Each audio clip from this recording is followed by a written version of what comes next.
Hi, I'm Larry Haun. My brother Joe and we just finished framing this house. It's a one-story, 3-bedroom, 1,600 square foot house, and it's fairly typical of the kind of house that you'll find clear across the country. Now, normally speaking, it would take the two of us, plus a helper, 1 week to frame it. There's some reasons for that. It's not a real difficult house to build, but more importantly, we've broken the building process down to the very basics, and we work efficiently. And yet we're always careful not to sacrifice quality for speed. But the building of this house, it's been a lot different. We've been here a whole month. That's because we've had a video crew here recording what we've been doing step by step. We've had a camera looking in over our shoulder at every detail. The result of this is a series of videos on how to frame a house. And we're real hopeful that these videos, plus a companion book that I've written, will give you the kind of information that you need so you can build your own home. So here's a preview of what you're going to see on this tape.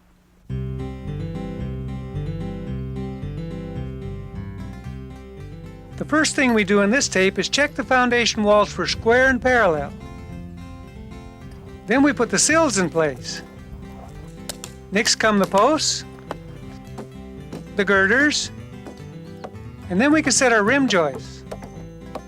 Mark layout, roll and nail off the joists, and finally put down the sheathing. 2 extra sections of this tape deal with joisting over longer spans and how to build a set of stairs.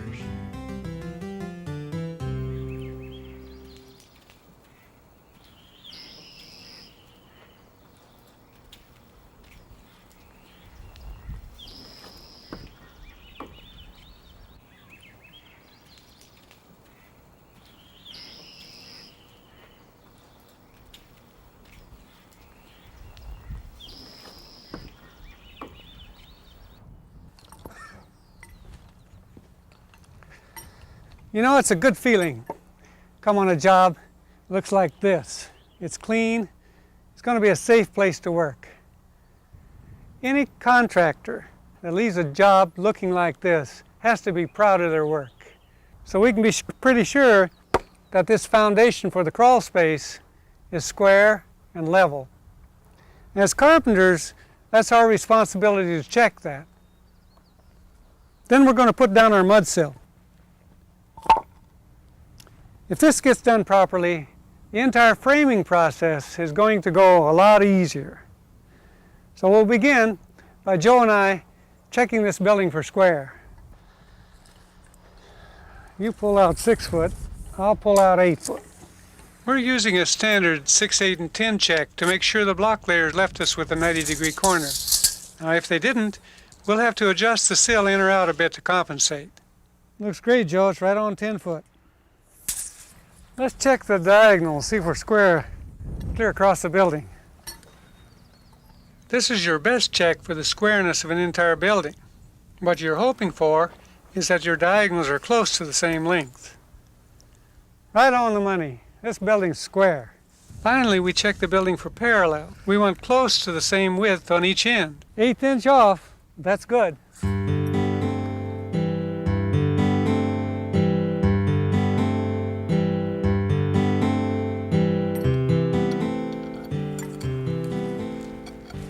Some of these foundation bolts are bent. It's no problem. Take a hunk of 3/4 pipe and straighten them up.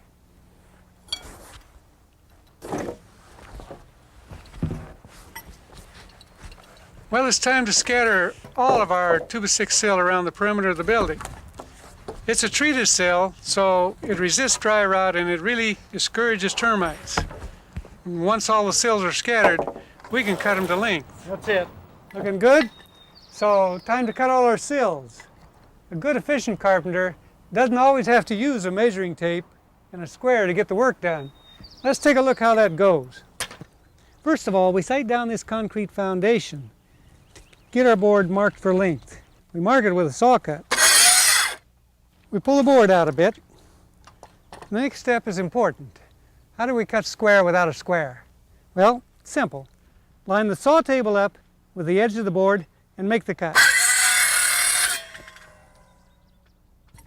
Shove this piece of sill back out of the way and take a block of the same material and position it flush with the outside of the foundation. Then we can bring up this piece of sill and cut it to length again without using a measuring tape.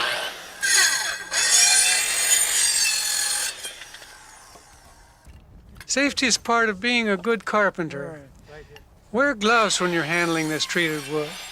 And wear safety glasses, earplugs, and keep that saw guard down.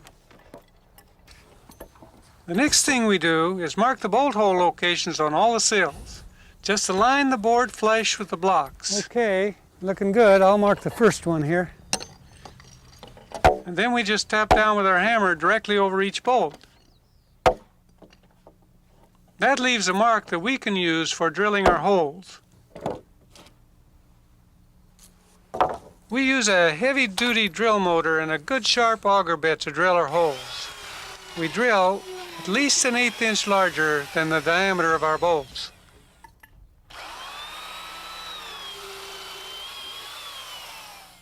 To help keep out the cold, we put down a fiberglass sill sealer. You can also buy one that's made out of foam. Check your plans and the local code to see what's used in your area.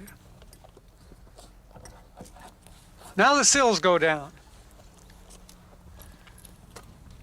Joe puts washers and nuts on the bolts, and I like to tighten them down with an impact wrench. That's a lot faster than a socket or crescent wrench.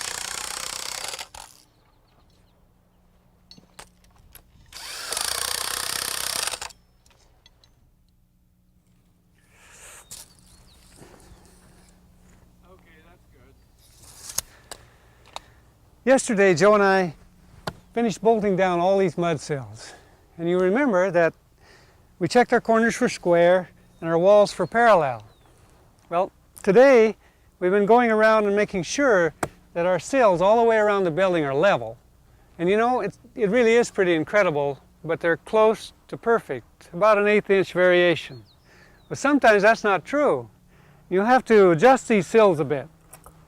Simply loosen the bolt. Take a couple of treated shims, pick that sill up the desired amount.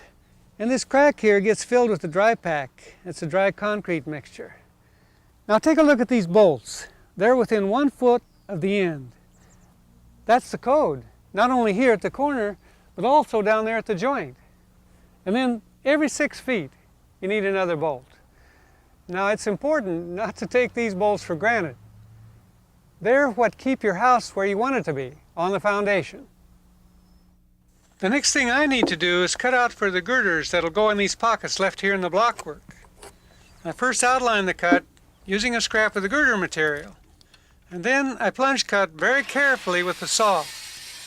Plunge cuts can be made safely with both hands on the saw. One hand controls the switch, the other hand momentarily lifts the guard. It always helps to have 2 people working. In this case, Joe's going around marking all the girder pockets, and then I work my way around cutting them out.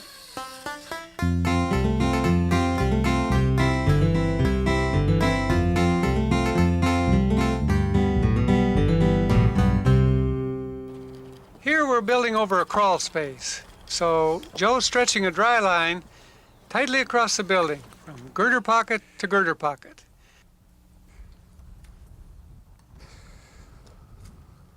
Then he uses a scrap of girder material on top of the pier block, and he measures the length of each post. He marks that length on the pier, and I write it down on a cutting list. If you're supporting larger joists over a full basement, you'll find more information later on in the tape and, of course, in the book.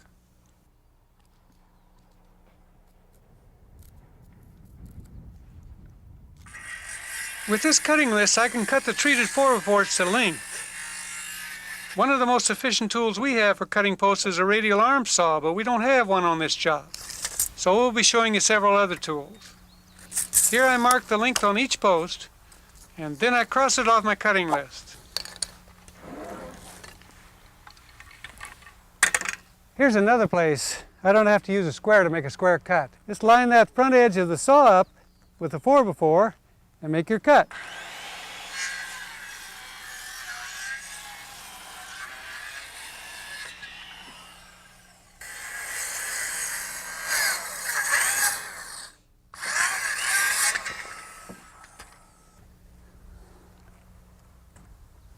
There are other saws you can use to cut this 4x material. Here's one.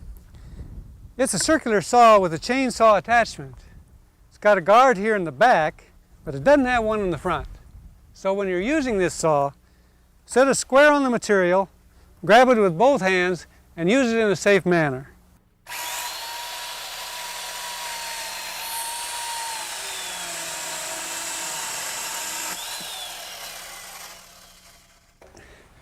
And here's another saw we use to cut heavier stock. We call it a beam saw.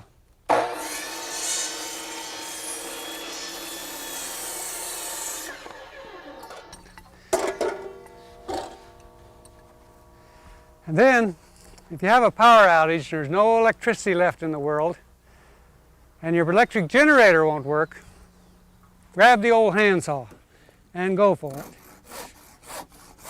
And 3 days later, you'll be through this 4x4.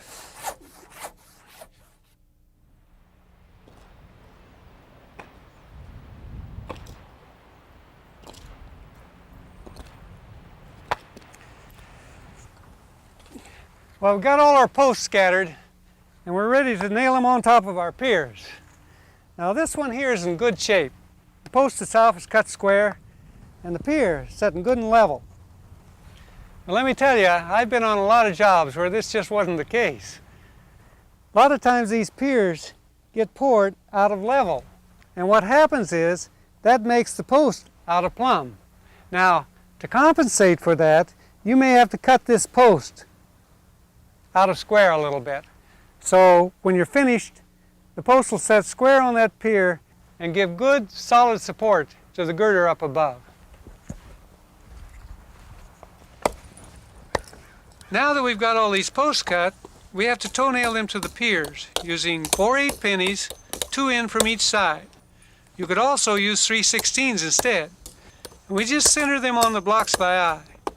Again, these posts are treated, but check the plans in the code to see if they're required in your area. The next thing we do is scatter and nail all the girders in place. Where the girders fit into their pockets, we cut a block of treated wood to bring them up flush with the sill, and then we nail them off.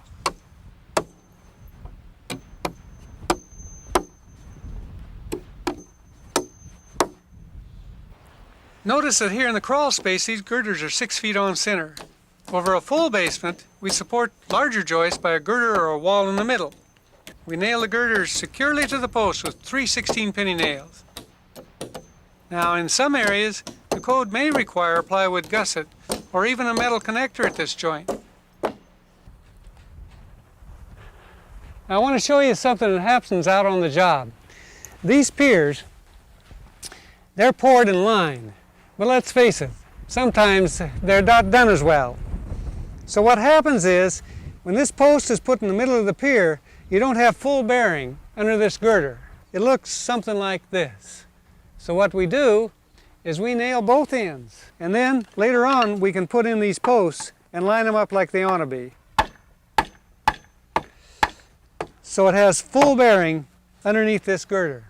Then we can nail it down.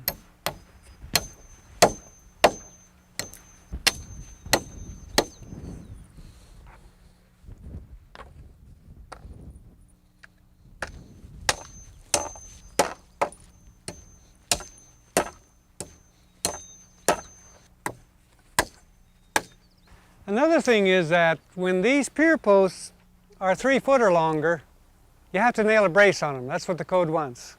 Well, it's obvious that this post is only about, 20 inches long? But this is the way the brace nails on.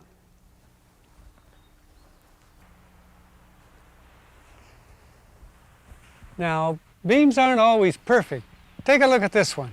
It's twisted. We want it to set flat down on that girder post. Let's show you how we do that. When a girder's as twisted as this one is, I just make a cut mid-span right over a post. That way the twist is taken up by two pieces rather than one.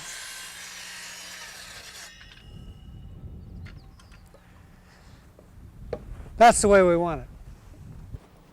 Well, we just have a few more middle girders to place. And to do that, we have to cut off some of the ends of the girders we've run in. We wait to cut them to length until after they're all nailed down, so we don't have to use a tape measure. Also, when we nailed them down, we made sure our nails were off to one side so the blade wouldn't hit a nail.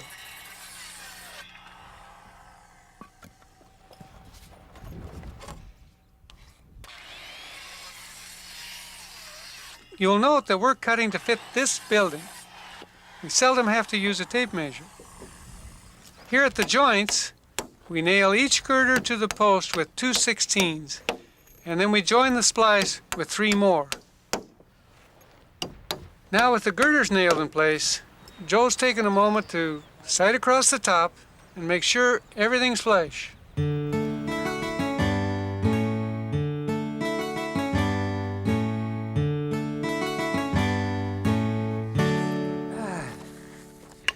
So I guess all these joists for this building are 2x6, huh? Right.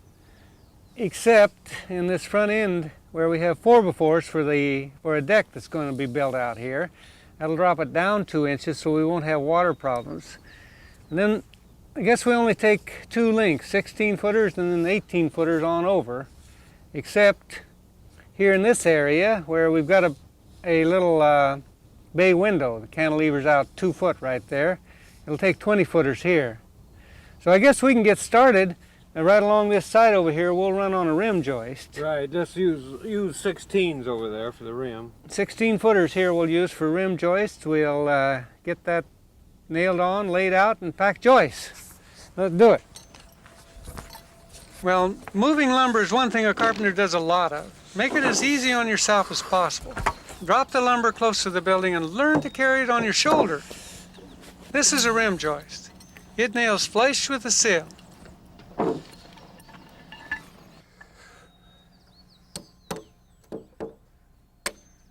I nail it tight at one end and then toenail it every 16 inches with 16-penny nails. It's important to tie that rim joist to the sill. When you're framing up higher, you may need to work off the plate like I'm doing here. Now keep your mind on what you're doing and work carefully. The next thing is to lay out the rim every 16 inches on center to mark the joist locations. I use a crayon, we call it a keel, to make a clear mark at 16, 32, 48, and so on. The marks on the side of the line, these show where the joists will nail.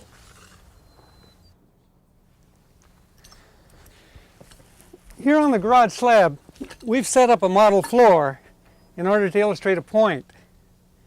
This rim joist is laid out just like the one we nailed on.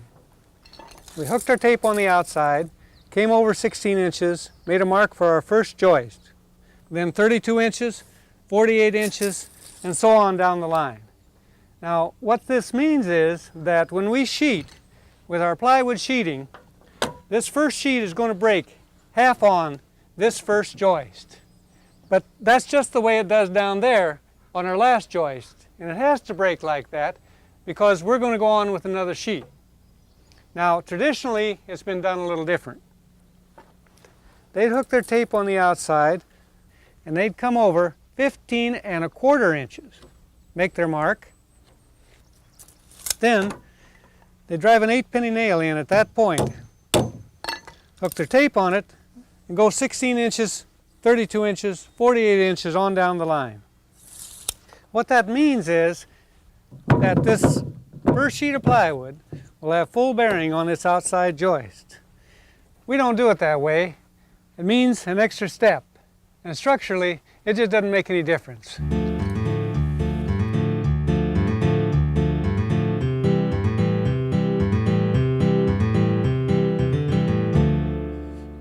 With the rim nailed off, time to scatter the joists.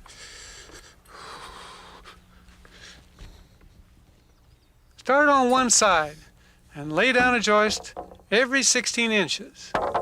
Once you get a few joists down, Then you have a safe walkway to carry the rest. Now we've got the joists scattered on one side, but they're long, so we mark them quickly with a framing square, cutting off the ends for blocks. These go between the joists. It's easier to work here in the middle of the building and cut these joists to length before we scatter all the rest of the joists on the other side.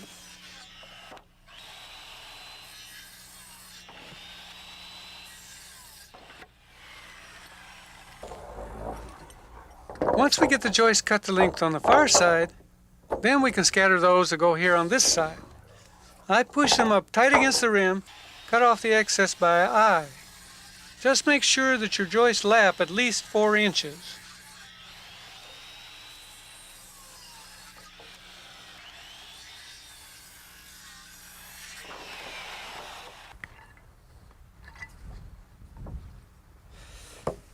Okay, it's time to nail them in place.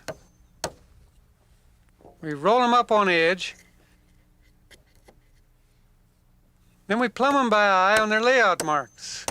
And then we nail through the rim right into the joists with 2 16-penny nails. And that's the code requirement. So we're rolling joists. That is, we're setting them up on edge and nailing them in place.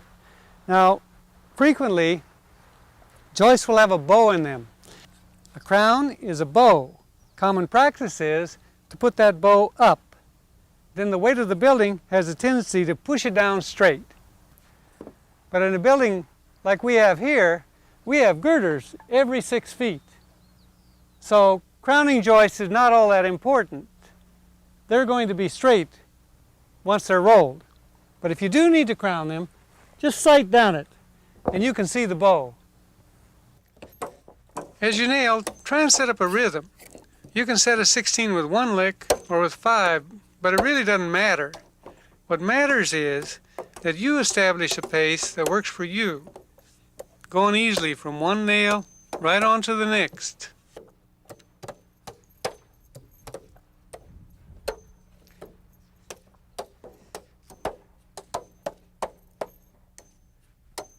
Joists have to be secured not only to the rim, but also to the sill.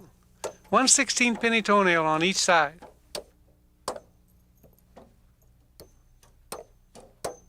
Here on the other side, we're pulling our joists back so we can nail the rim on. We waited to nail this rim to show you how we do it when we're working on a second floor. Up high, it's safer to first scatter your joists and then use them as a walkway. Because we're at ground level, we can nail this one off just like the other one. Our building is 48 feet long, and we need several pieces of rim, so we just butt the pieces together. Now it's just a matter of nailing the rim to the sill, all the way around the building.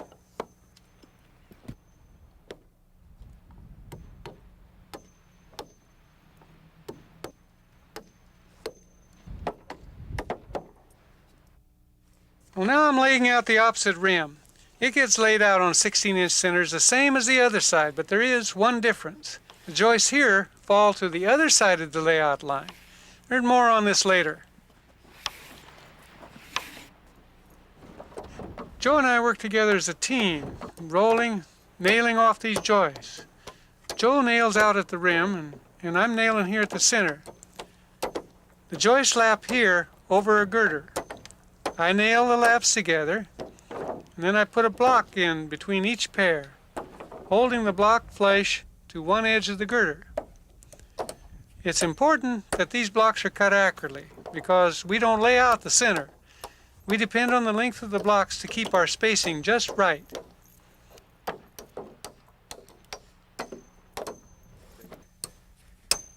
Hold on a second, Joe. I want to check our layout, seeing that we're running 4-foot-on centers. Yeah, it looks real good. Our blocks are the right length. Here in the middle, I nail in 2 16s through the joist into the block. Then lap the joists. The code calls for 2 more 16-penny nails here, plus a toenail down into the girder. Then another block. Lots of nails here.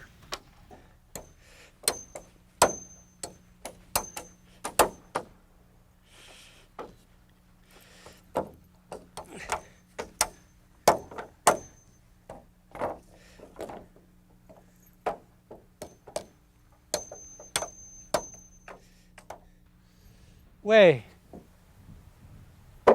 Away. Nail.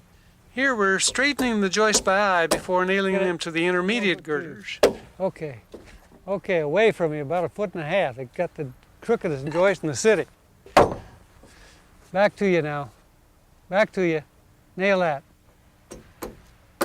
All right, looking good. Way here.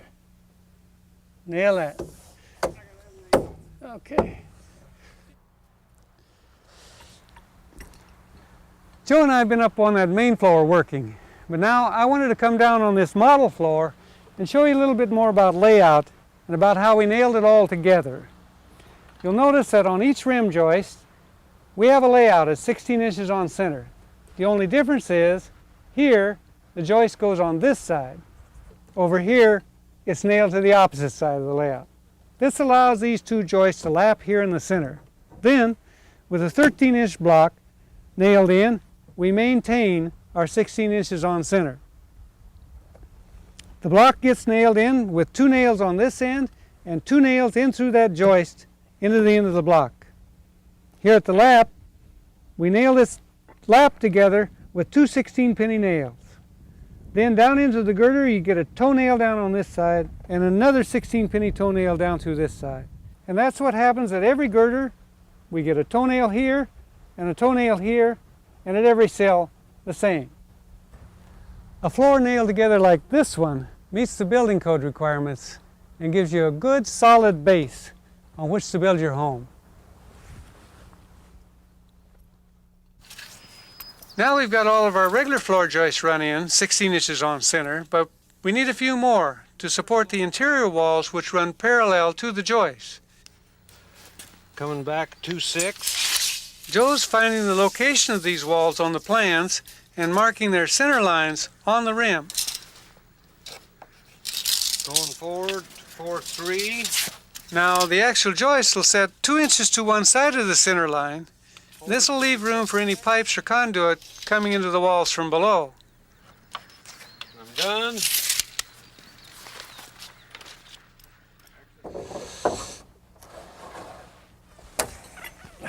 Then Joe feeds me these doubles, and I cut them to length by eye, sighting down the block as a guide.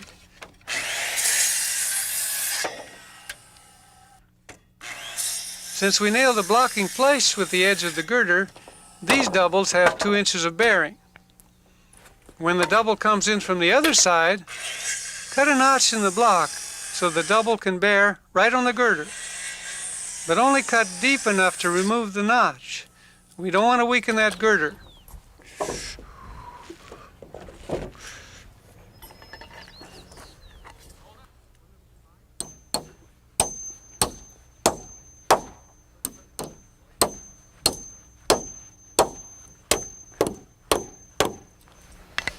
That's that one.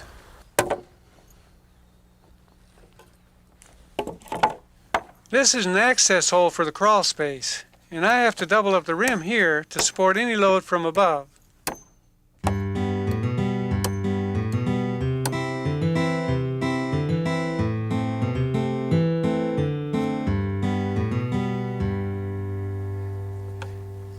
Here we're working on our bay window, and that's why these joists cantilever out over the edge of the building.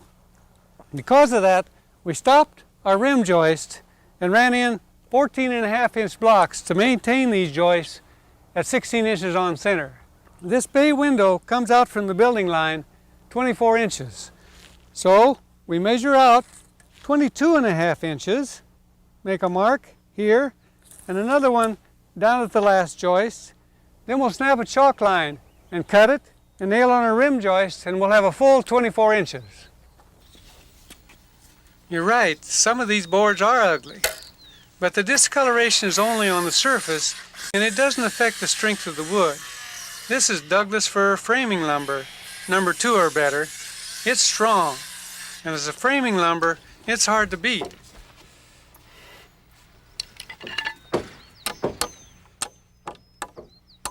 You can see that I've let this rim run long. I'll cut it later. Now the front of the bay is 4 feet wide. I found the center, and now I'm marking the edges of the bay 22.5 inches from that center line. Next, I snap a line at 45 degrees to mark the sides of the bay.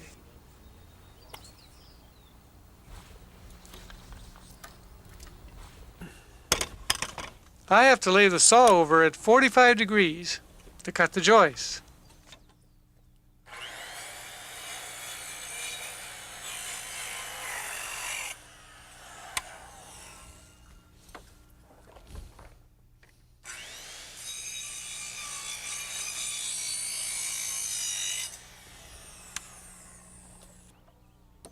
The rims then nail on with a 45-degree cut on each end.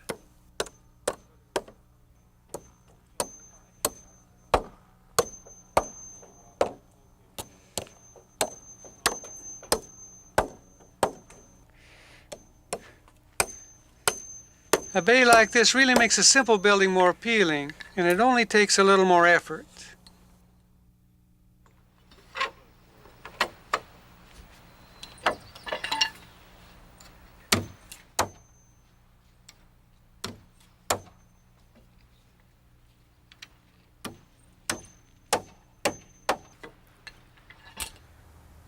I know it's hard to see, but I'm working right here in the middle of a bathroom.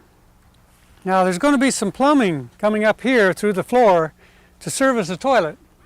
Because of that, we had to cut out a section of this joist.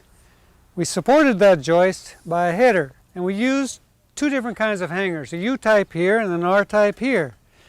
Framers prefer this R-type hanger because it only takes 4 nails, whereas the U-type hanger takes 5 nails per side.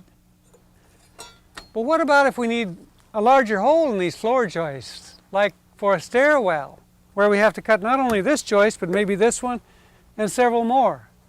Well, if that happens, then you have to double up these side joists. Not only the side joists, but also the header joists. There's more information about this in the book. The floor frame's almost finished. We just had to add some more blocks to support the heating vents.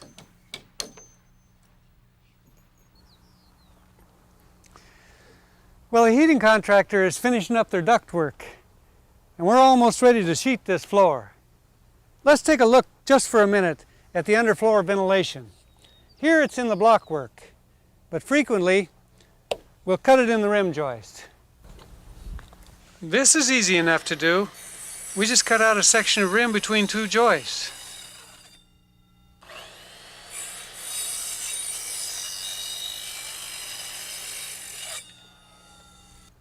Then we can nail that same piece flush with the top to support the sheeting.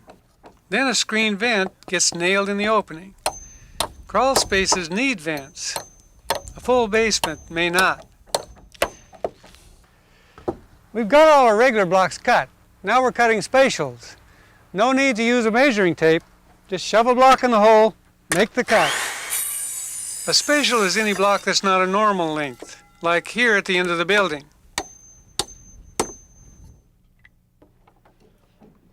On this section of rim joist, we had to cut out for 4x4s that will be used as joists here on the porch.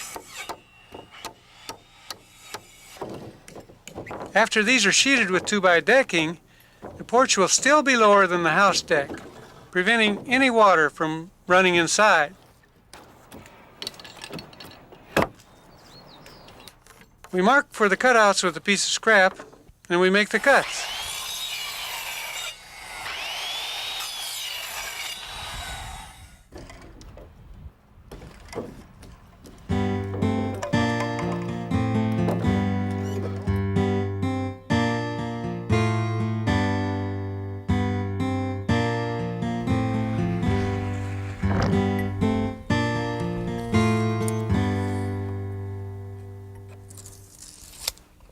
Well, now we're ready to run our first row of 3/4 tongue and groove plywood, sheet this building. I came off the corner here 4 feet and a half inch. That leaves room enough for our 4-foot sheet of plywood, plus a 1/2 inch for the tongue that's going to lay to the outside edge. Now it's really important to get a straight line all the way down through there for our first row. To do that, we're going to use a string. Carpenters call it a dry line. We're going to pull that all the way down through there. I'll mark a couple times in the middle, and then I'll snap a chalk line.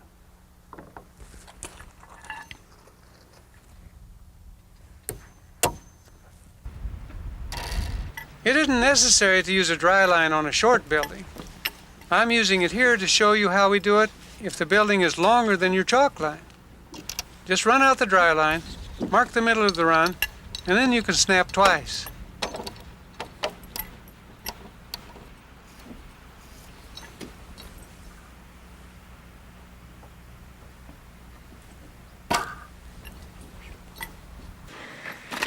This is 3/4 tongue and groove sheeting. It's strong, but your code may only call for 5/8 or even 1/2 inch. Here Joe and I are scattering an entire row out in front of us.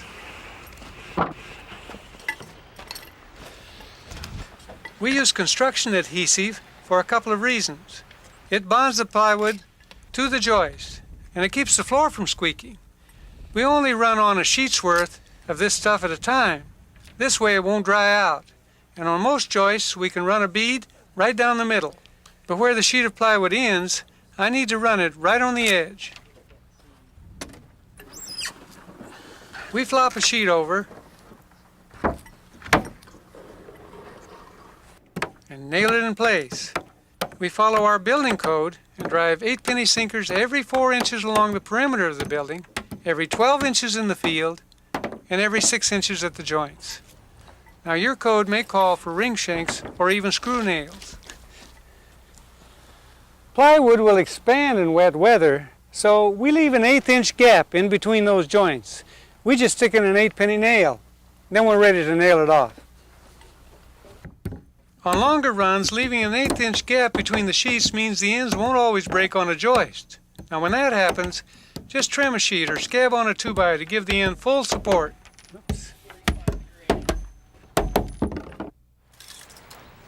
19 1/4, 24 1/4. 19 1/4, 24 1/4. We've got the edge of this sheet of plywood right on the chalk line. Joe measures for the heating duct. You're right on the line? Yes. 29 1/4, 40. and 40. And then I mark it out. Got it. And then, with careful plunge cuts, I cut out by eye between the marks.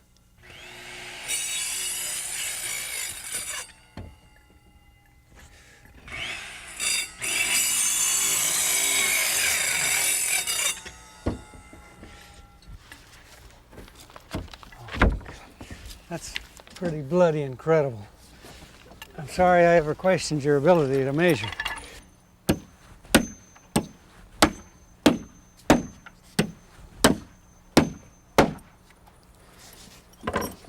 We're hand nailing on this floor for a while. Normally we nail these floors off with a nail gun, but a lot of people don't have a nail gun, so there's no reason that you can't learn to be a fast nailer. Take a bunch of 8-penny nails out of your pocket. They come out looking like that, but you grab all the nail heads that are face down, pull them out, put them up. Then they'll look like that. Now you can finger those nails out one at a time. This is the way it goes then.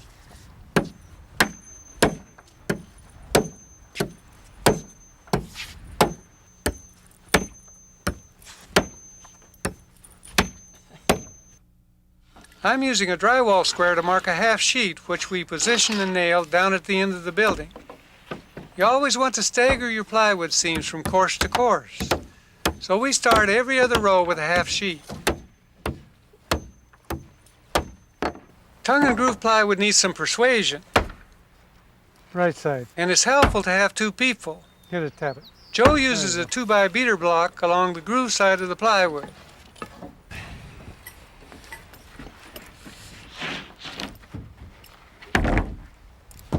And the 1/8 inch gap between the sheets can be maintained by using a nail or by eye. Don't beat on that sucker too hard. Wash your endo. Okay.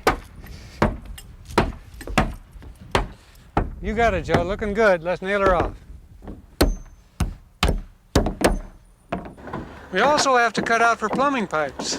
There we go. 45 1/4 center. 45 1/4. Both of them. Both pipes. That's the copper pipes. Yeah, there we go. 31 and a half, 39 and 3/4. 31 and a half, 39 and 3/4. I'm just marking the centers of the pipe, then I cut around them by eye.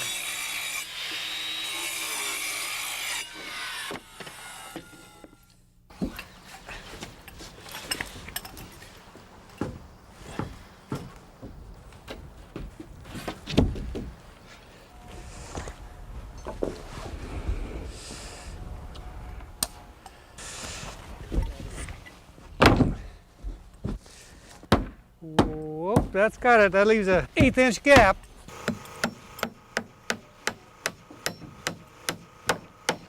Well, it's nice to have help when you're nailing off a floor by hand. The small hammer works, as well as this pneumatic nailer, which speeds up the process.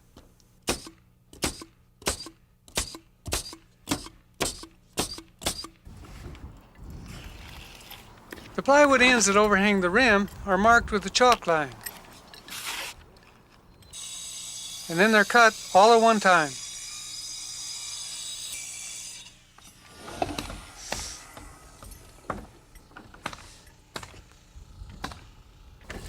Well, we're almost done. We just have to sheet the bay area here. And again, we don't cut first, we cut later. We nail down a full sheet, 12 and 3/4. mark for the rim,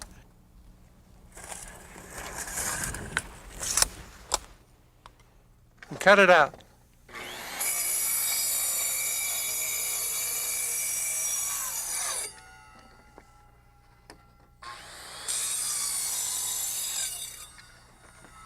Get the diagonal snapped here.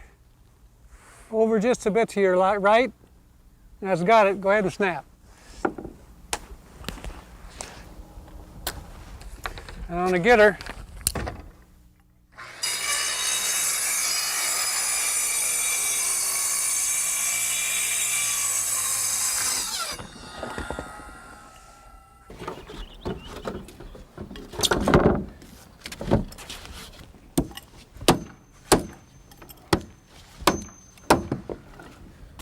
Just a couple more pieces of sheeting.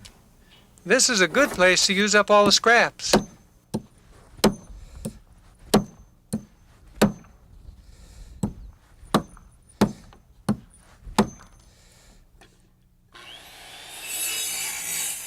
Well, this cut here at the end of the building finishes the main deck. Only thing we have left to do is the porch.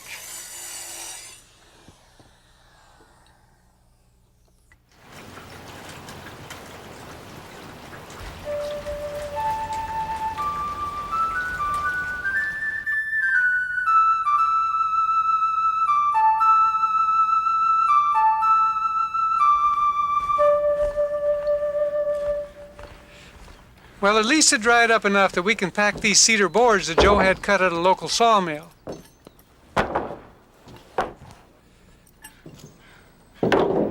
Again, we lay the first board to a line so it'll be absolutely straight. Snap, Larry. You ready? I'm ready. All right, lay it on the line. You got to give me a little bit. Okay, I got about 1 inch here. Looks good. Let's. Okay. Then, because we're screwing these down, we drill pilot holes through the decking.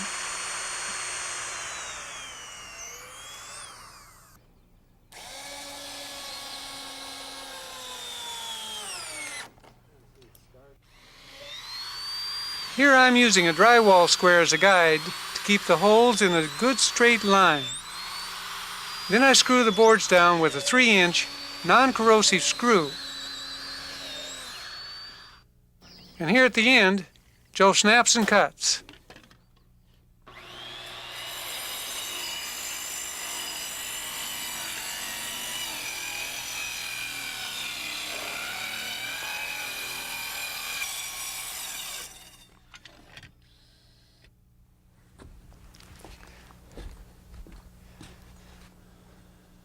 Wow, it looks like we're finally going to get a break in the clouds and get a little sunshine on our backs. But in spite of all the rain, look, we got the floor all down. The deck out here we'll finish up after the exterior siding is put on. I want you now to take a look at this floor. It's a pretty typical floor. It may be a little bit different from the one that you're going to build, but let me tell you, the basics, they're the same. There isn't anything complicated about what we've been doing out here. It's just a series of simple steps that if you follow them, you can build the same kind of solid floor that we have here. Solid so that when you roll your grand piano out in the middle of this floor, it won't fall through. Anyway, we're ready now to get our lines down, put our plates down, and start framing walls. So let's do it.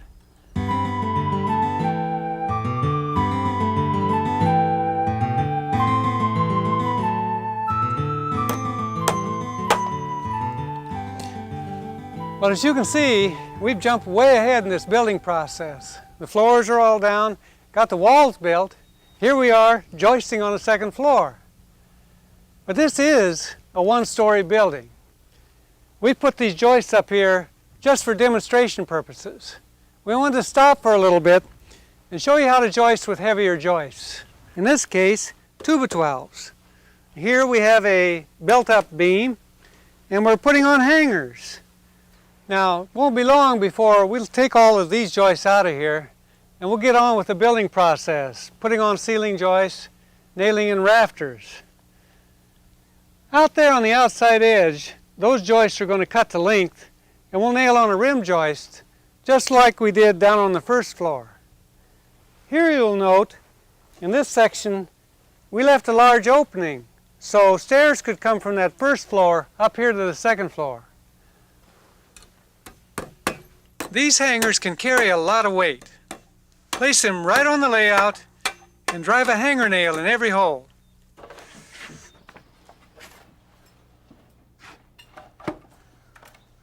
Now, whether over a basement or second floor, larger joists are frequently used because they can span a longer distance and carry a heavier load without any support. One way to cut the joists to length is to snap a line on their top edge, 1.5 inches back from the building line. Then just side down square and make the cuts. Finally, the rim joist nails on, just like the other rims. 2/16 into every joist.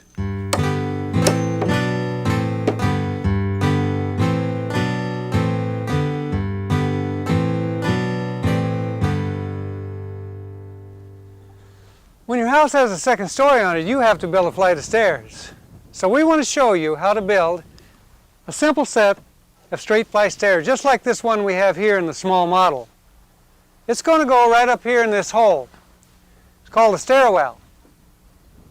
Now, to begin that process, you have to make a measurement. Hook your tape on the subfloor and measure down to the subfloor. It's 109 inches.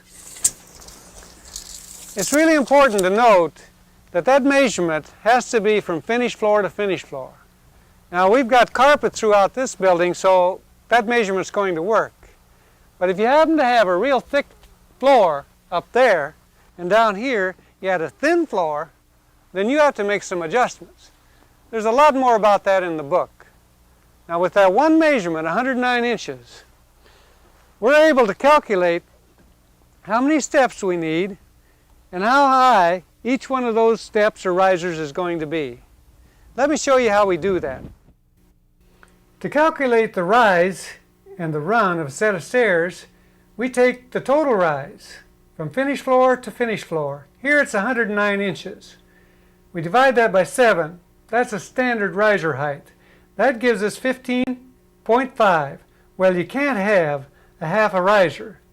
So we divide 109 by 15 full risers, and that equals 7.26 or 7 1/4. Now, a common rule in order for a flight of stairs to be comfortable is that the rise plus the run should total between 17 and 18 inches. With our riser height at 7 1/4, a run of 10 inches, that gives us 17 1/4. That's right in the ballpark. Well, we know our rise and run, so we can set up our stair gauges on this framing square. Over here, 7 1/4 for the rise, and here, 10 inches for the run. This is the tool we use to lay out this stringer so we could cut out these notches. Now, you'll notice right here that this angle is not 90 degrees. We like to give it a 1-inch back cut right here, so this tread will be just a little bit wider. Now down here at the bottom there's something really important. We call it dropping the stringer. What that means is that we have to cut off of the bottom of these stringers the thickness of this tread. Well, the tread is 3/4 of an inch thick, so we cut off these stringers 3/4 of an inch. Now that means that all of these risers will now be the same height. One last thing, we notched our stringers like this. That allows us to put in this 2x4. We call it a kicker. Once that kicker is nailed down, it keeps these stringers from slipping forward. I start layout from the bottom, marking the first tread and rise with a square. Then I need to mark for dropping the stringer. I make a line representing the floor and then come up the thickness of a tread, 3/4 of an inch, and mark the cut line. Only this bottom riser needs to be shortened since it rests on the floor. I continue on up, marking out rise and run with a square, and I keep track of the number of risers as I go along. Now up here at the top I mark for the last tread, making it 1 inch wider than the rest.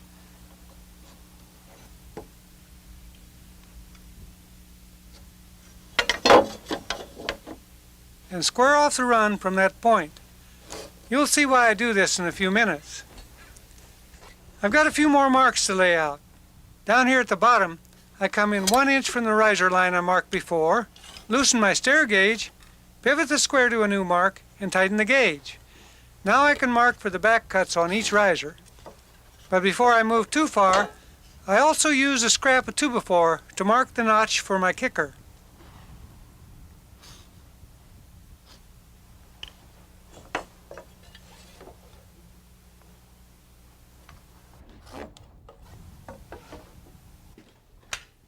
And finally, I can saw everything out. I'm careful not only to mark accurately, but to cut accurately. That way I can use this stringer as a master template.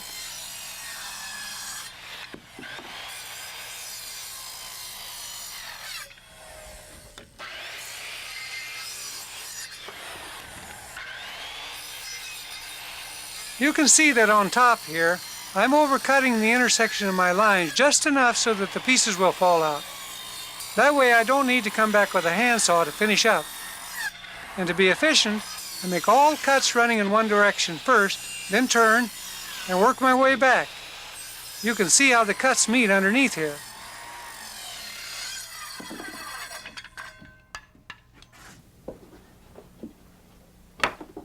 The next thing I do is nail fences on the edge of the stringer. That'll help me to flesh it up with the other 2x12s, and I can use it as a template.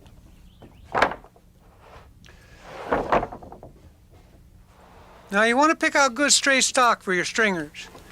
Boards free of any large loose knots.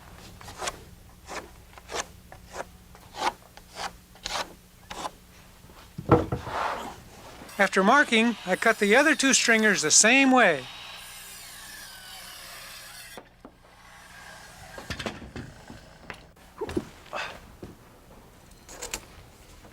Next I mark where the top of the stringers fall on the header. For the stairs in this house, I mark down 1 riser, 7 1/4 inches, from the bottom of the subfloor, and I draw a straight line.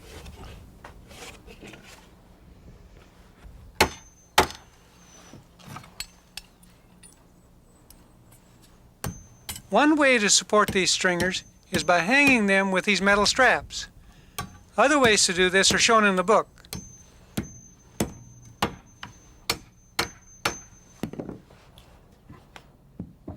Then I nail a block flush to the back side of the first stringer.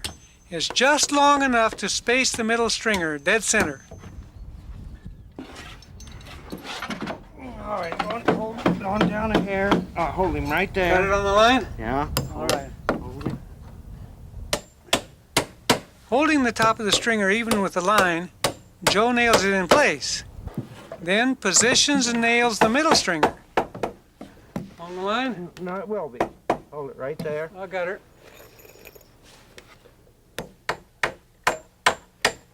Two 16s into the block and 8s through the strap. Now the last stringer, tight to the joist on the right.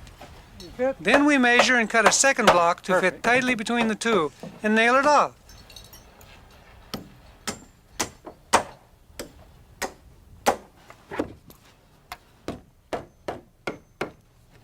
Down at the bottom, the kicker, cut to the width of the stairs, goes in. I flush it up tight against the wall, nail it into the floor. Center up the middle carriage and nail all the stringers down.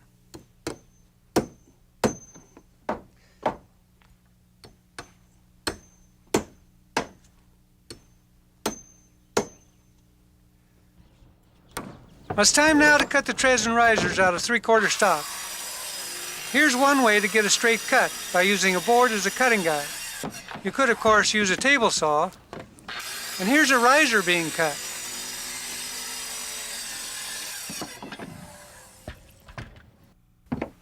I start at the bottom by nailing on the first riser with 8-penny nails.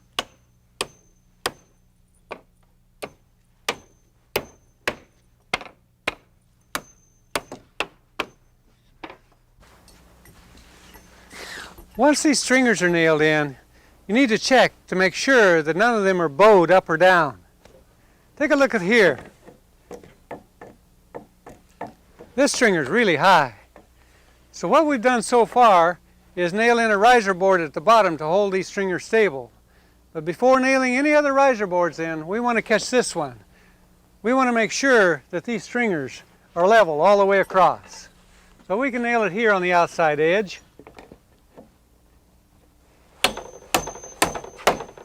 And Joe's going to help. Pull that center horse down so I can get this outside one nailed. I always choose straight stock, but when I was cutting this middle stringer, I could feel the tension release and it bowed. He's got it right on the money.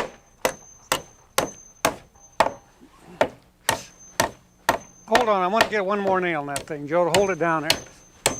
All right, that's got it.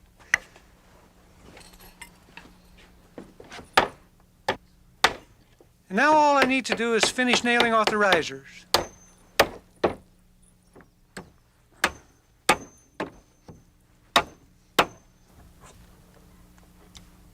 Now the treads. To prevent squeaks, you want to use construction adhesive on top of the stringers before you set the treads. That'll also strengthen the entire stair. You can either use nails or screws here. Just make sure to flush everything up first.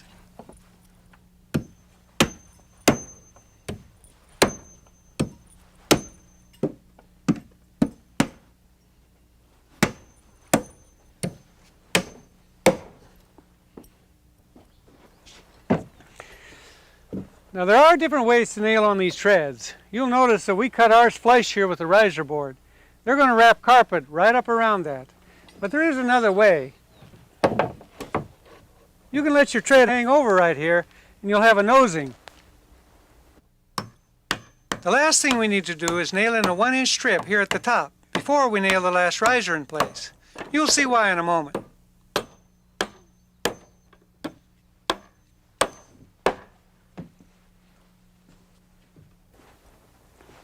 Well, we're back here now on this model, and I want to show you something. You'll remember that we cut this tread right here at the top 1 inch longer than the rest of them. Well, we did that for a reason. The reason is that we wanted this last riser here at the top to angle back, just like this one angles back. Well, it was easy to do. We nailed in this strip of 1x, then the riser board. Now, look at the way it angles back. So now, every riser and every tread in this set of stairs are the same, all the way down. I've taught a lot of students, apprentice carpenters, how to build these simple set of stairs. And I think almost every one of them thought the stair building was really difficult. And then they tried it, and they found out this isn't so hard. All we have left to do to finish these stairs is nail on a few treads and risers.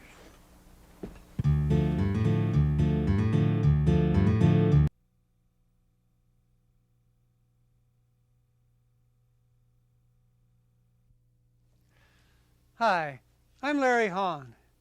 This is the second in a series of 3 tapes which accompany a book I've written about framing an entire house.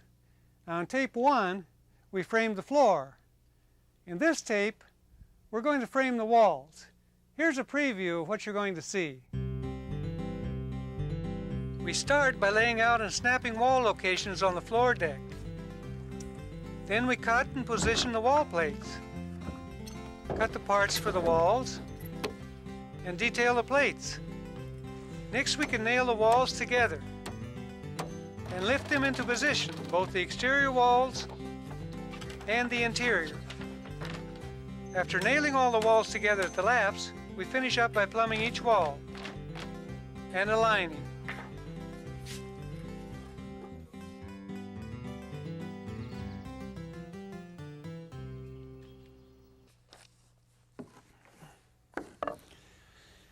Well, it's nice to have the floor down. Once the floor is down, we know we don't have to work down in the dirt and the mud anymore. And now we know that it won't be long before we have walls standing up here. To get to that stage, we have to do some layout. Now, layout's the process of taking these wall lines that we see here on the blueprint and transferring them out to the floor. We do that by means of a chalk line. Now, layout really is simple, but I know from looking at a blueprint and seeing all of these lines out here, people say, wow, that looks difficult. But it really isn't.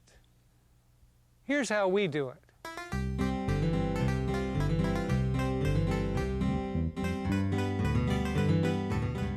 Our plans for this house show that the outside walls are 2x6. And to mark the location of these walls on the floor deck, we use a 2x6 block, marking in 5.5 inches from the edge on each end of the building. Now, if your walls are 2x4, well, then use a block that size. And next, we run a dry line down the length of the building between those marks, and we tie it off.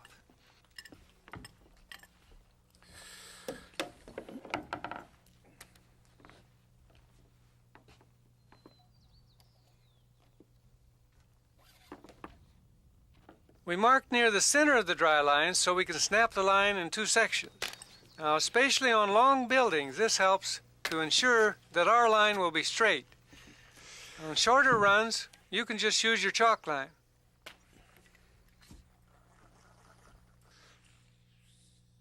I got 32.3. At this point, it never hurts to recheck to make sure the exterior walls are parallel. Okay, we're within 1/8, Joe. Looks good.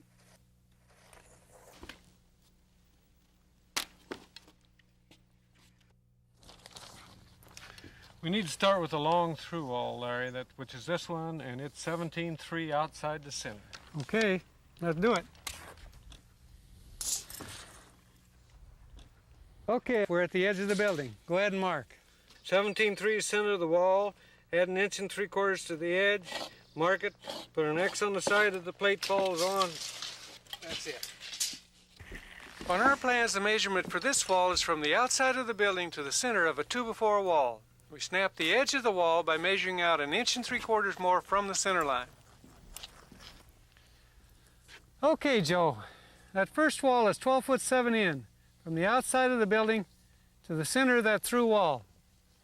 So Joe measures out 12/7 to the center of the wall, adds 1 3/4 inches to the edge of the 2x4 wall plate, and then he drives an awl at that point.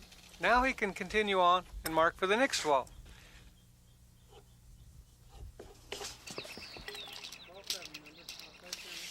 Now, of course, each wall line needs a pair of marks on the floor before it can be snapped, and that's what Joe's doing here on the 12/7 wall. And you can see this wall has some plumbing in it. Joe's laying out a bathroom wall here. Most of our interior walls are 2x4. This one's got a lot of plumbing in it, so we'll make that one 2x6. And just so we don't forget, Joe marks it right on the floor. When we lay out a building, we typically lay out the long walls first, and then the short ones, like this short bathroom wall. Now, it's important to keep your plans handy so you can refer to them often. Accuracy at this stage makes the work that follows a lot easier. 16 foot 6, 1, 2, 16 foot 3 1/4. I'm coming that way.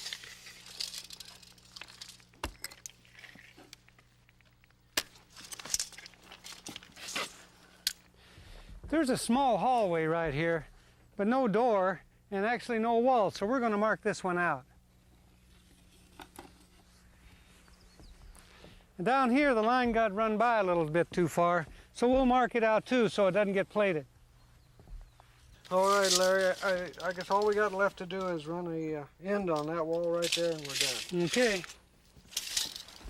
What Joe means by running an end is marking where a wall stops, and we note that very clearly on the floor.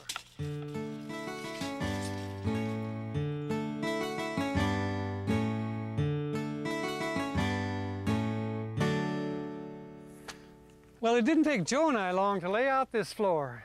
We're all done, except we still got a rake wall. Take a look at these blueprints. Here we are right here. This is a rake wall. Goes up at an angle, follows the slope of the roof.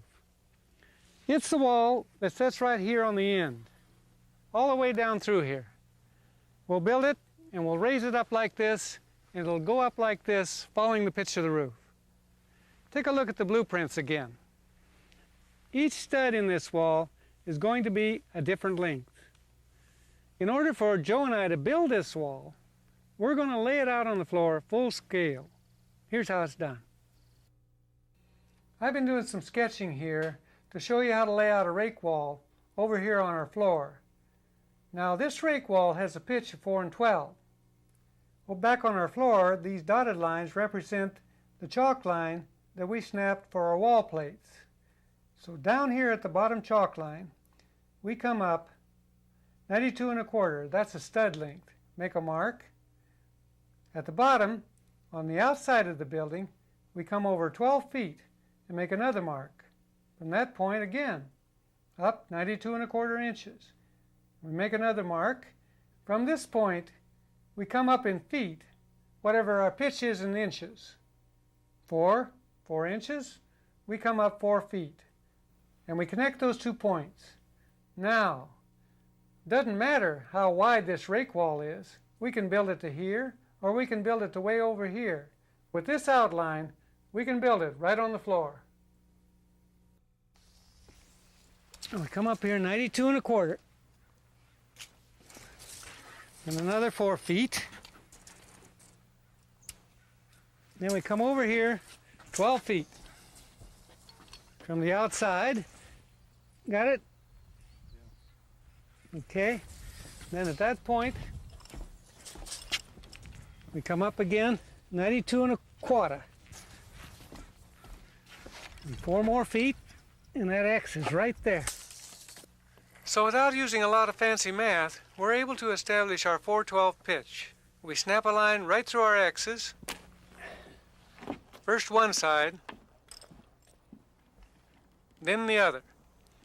And this leaves us a full-scale outline of the rake wall right on the floor.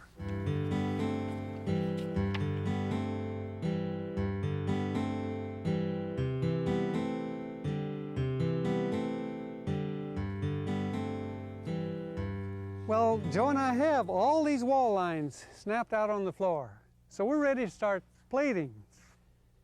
Plates are the tops and the bottoms of walls. The important thing to remember is that these plates need to be put down in a certain order. If we put them down in the right order, then framing walls is going to be a lot easier.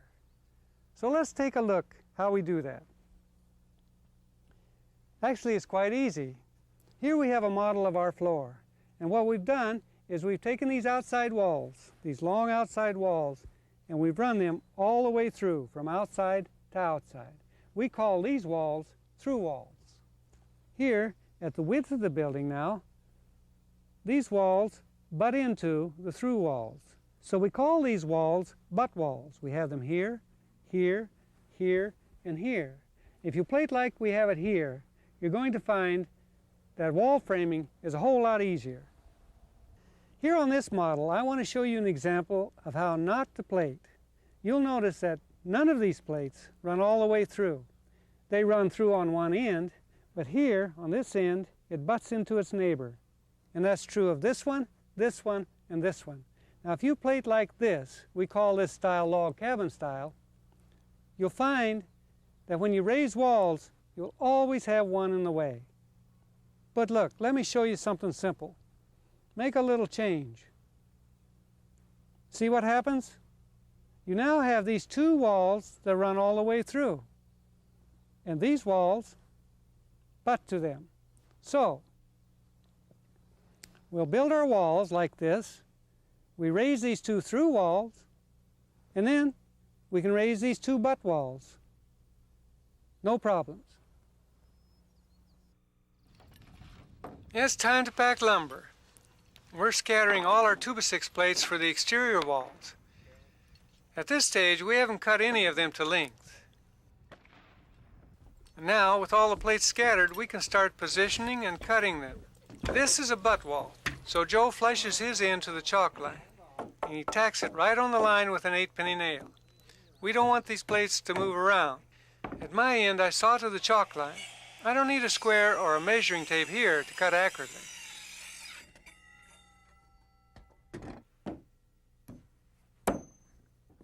Here's the top plate. It's got the same length as the bottom plate, and it tacks right on top of it.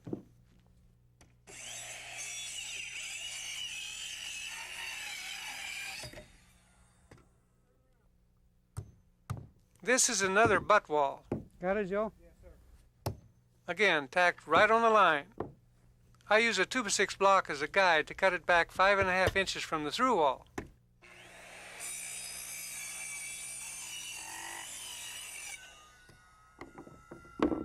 We just keep working our way around the building, positioning,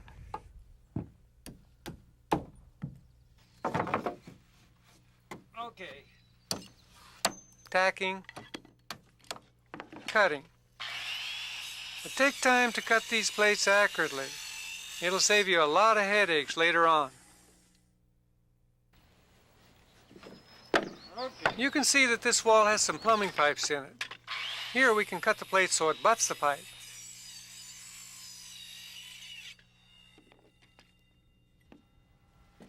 Out here in the center, we'll notch our plate to fit around these pipes. In colder parts of the country now, the code may require you to fill these holes with insulation. And here, this top plate can't be tacked on top of the bottom plate because the pipes are in the way. So we just tack it on the side. Now it's ready for layout. Here at the end of the building, another way of tacking a top plate in place. We can set it on edge and toenail it to the bottom plate. Here on the other side of the house, we tack two pieces of plate at each end. Where they lap in the middle, we can cut it by eye.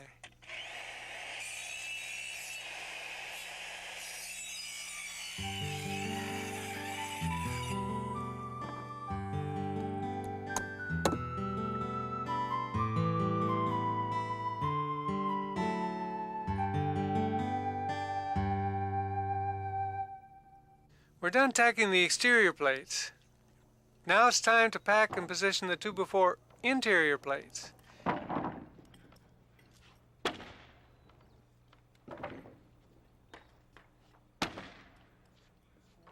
Interior plating should go pretty smoothly. Just make sure to snug the plates tight to the exterior walls.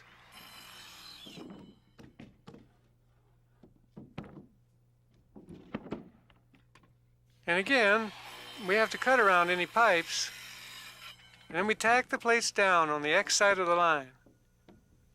Tacking the wall plates down is important because we keep butting the wall plates into each other. I want it nailed down sometime when you get them out. Yeah, so I'll just go ahead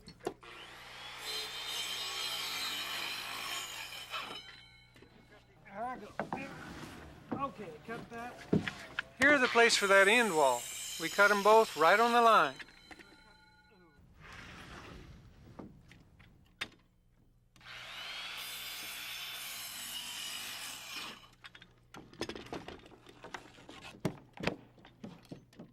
That's what we do. We just keep working our way around, plating the long walls first, generally, and then filling in the short wall.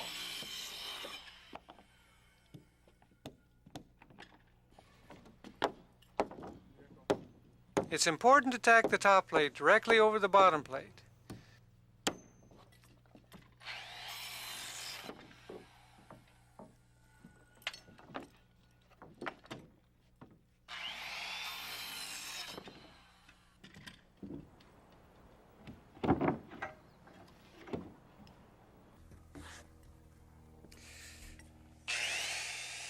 You probably noticed that I've been doing all the cutting and Joe does most of the nailing.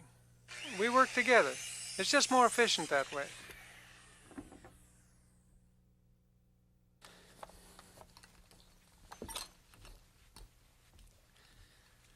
Well, Joe and I are moving right along.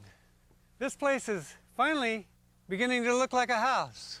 All the plating is done, and you can see over here the outline of a bedroom.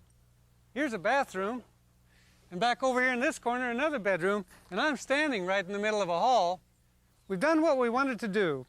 We took the wall outlines from the blueprints and we transferred them down here to the floor. One other thing I want you to notice as you look at these rooms, you'll see over here there's not a doorway and there's not a window in the place. We paid absolutely no attention to any door or window. Well, let's take a look at these blueprints. Here's a small closet with a doorway. What it looks like is that the wall comes over here and stops. Then the doorway, then the wall starts up again. Well, here's the closet right down here. Both those plates run all the way through. There's no visible sign of any door. Back to the blueprints. Here's another one, right here. It goes into this bedroom. But take a look again. Those plates run all the way through. So that's what Joe and I have done. We've run our top and bottom plate across all of those doorways. Later on, we'll come back and we'll cut out sections of that bottom plate and leave room for these doors. Before we do any more work, let's review a few of the things that Joe and I have been doing. Here, this wall here, it's got pipes coming up through it. We couldn't set this plate on top of it like this. We just set it right alongside. Now we can lay out across both of them. Here's another style. This wall too has pipes. So we set the top plate here on edge, and again, we can do our layout across both plates. Over here, 2x6 wall. Got a lot of pipes in this wall. So what did we do? We ran this wall in 2x6. That'll leave plenty of room for all the pipes the plumber's going to put in there. Here we have a toilet. We needed a little bit more room for that toilet, so instead of a 3.5-inch wall, we ran one in 1.5 inches. That's a few of the things that we're going to do. There's lots more to come. Let's get on with our work.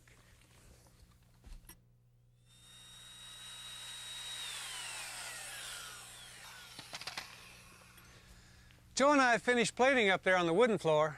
Now we're down here on this concrete slab. And there's a couple of differences. One is, when you're plating on a slab, use this treated wood. The second is, we've got bolts in this foundation. These bolts secure this plate down to the foundation. We've got some holes to drill here. So how do we do it? Well, fairly simple. We just measured over here 3.5 inches, and we snapped a line all the way through. Then, here's the important part. Take this bottom plate and set it right on the line. Now, we don't have to use a square and a tape measure to mark where this bolt hole goes. We've got a simple tool here. This is a homemade one out of a plate strap. And you'll see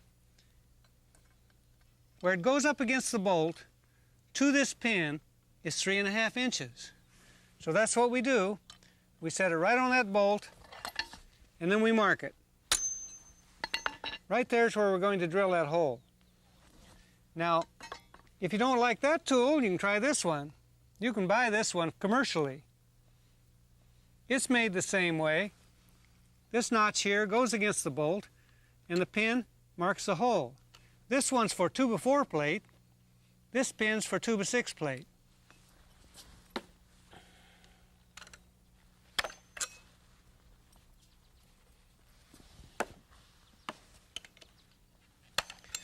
Now, if you don't like to bend over, you can use this tool. It's a stand-up bolt marker. Put it on the bolt. This one works for 2x4 this way. If you got 2x6, just turn it around. Put it on the bolt, straight out. Square it up with the material. Mark your bolt.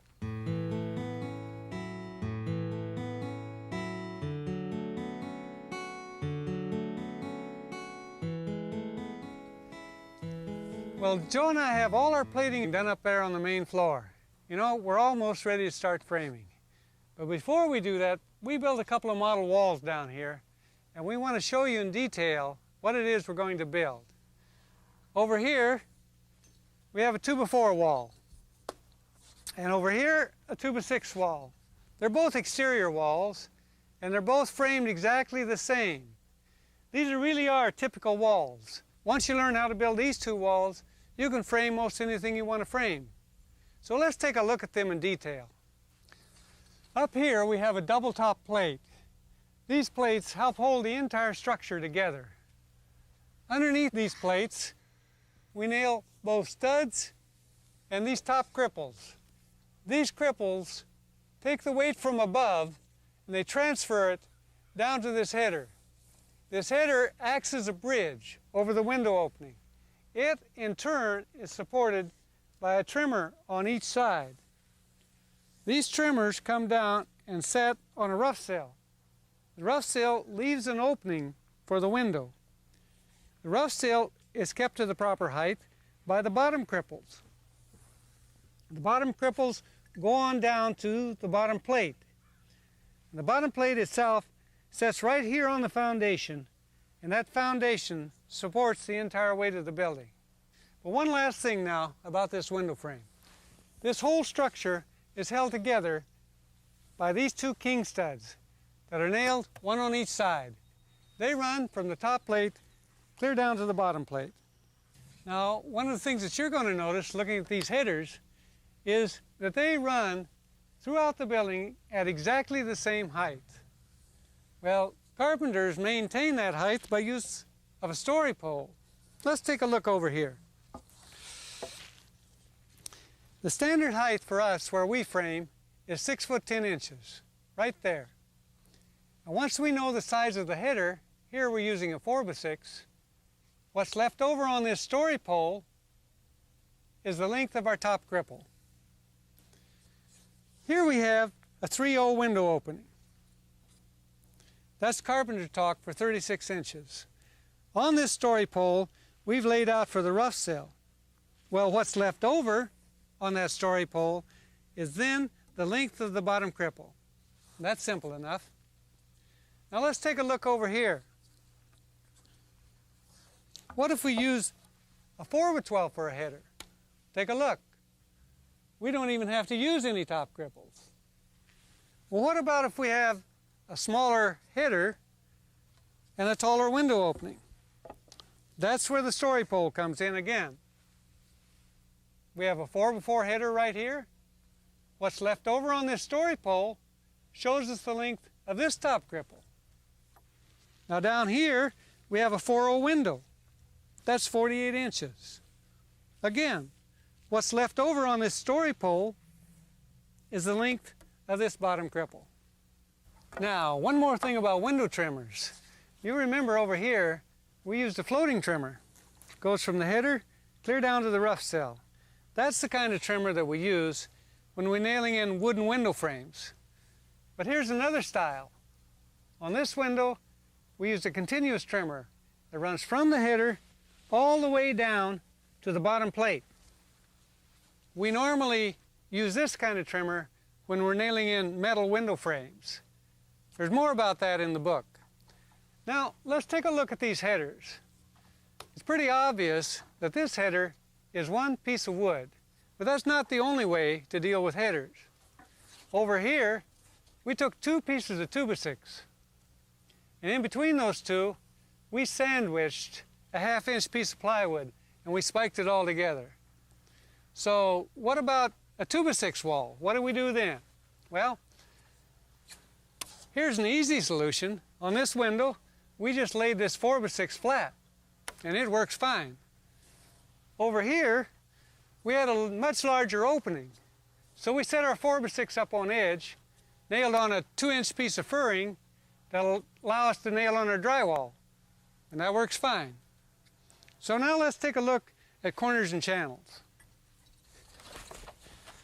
Well, here at the corner is one place we tie this building together. Here and up on top. I know it's hard to see what's going on there, so let me hop down on this garage slab and look at a model. Here we have a 3-stud corner, very typical.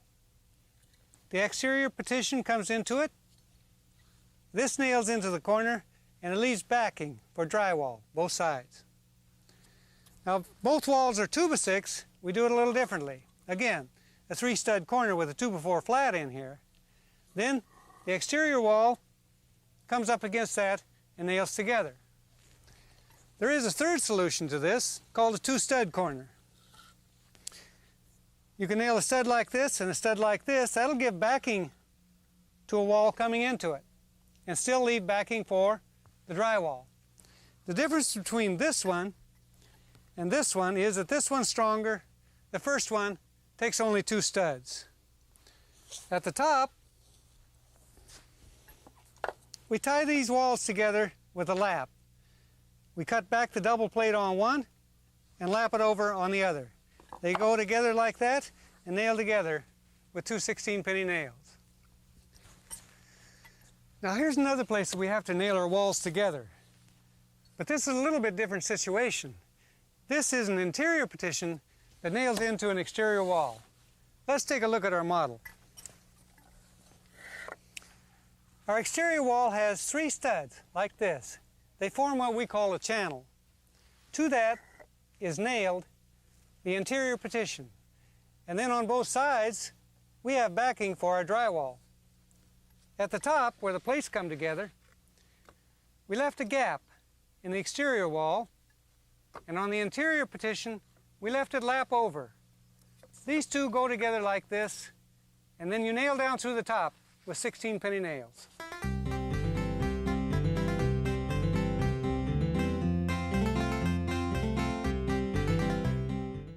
Well, before Joe and I can put the walls together, we need some parts. The most efficient thing to do is cut all the parts at one time. Here I've got the chop saw set up. I'm cutting bottom cripples. We can also cut top cripples, sails, and headers at this stage, and stack them right up here on the deck near the saw.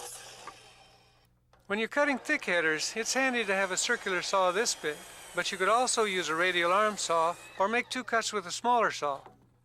Here I'm cutting the rough sails, and as you can see, I've got the window dimension marked right on the sill. That makes it easy to look at the plans and find where each header goes. And for now, I just tack each sill to its header.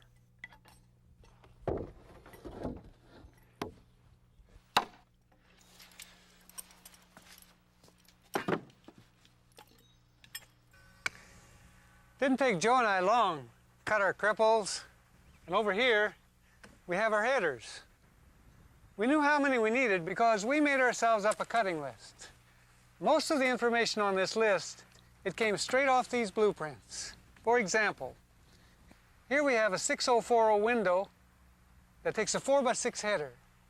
We took that and we listed it right up here, 6040. We counted and we found we needed 8 of those headers. We counted all the windows and doors that we needed on these blueprints and we listed them right on our cutting list. Now, the length of these headers, well, that varies, but there's a lot more about this in the book. Over here, we have the length of our trimmers and our top and bottom cripples. That comes straight off the story pole. Down here, we've totaled up the number of top and bottom cripples that we need. We got that by cutting 1 cripple for every foot of header. It's as simple as that.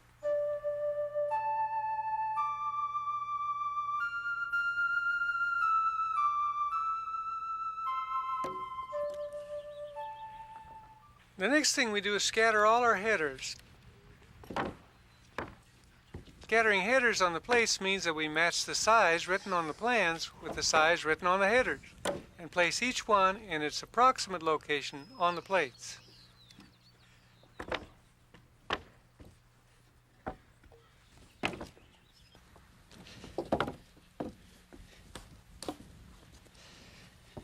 Well, that's the last of the headers. Now we're going to start a new process, an important one. It's called detailing the plates. Now what that means is that we have a lot of marks to put on these two plates, marking the location of headers and all the studs. We have to do that before we can begin framing. First of all, we're going to start with this header, put it in place, and then we're going to mark where it goes. We call that spotting headers. Take a look here. I'm right in the middle of this bedroom, right here. And we have a 6040 header, and we note that it centers in this room. Let's show you how that's done. Take our header, shove it into the corner. Then, with the tape, we measure out of the other corner to the header. We have 49 inches. Half of that is 24 and a half. So we come off the wall, 24 and a half inches, and we make a mark.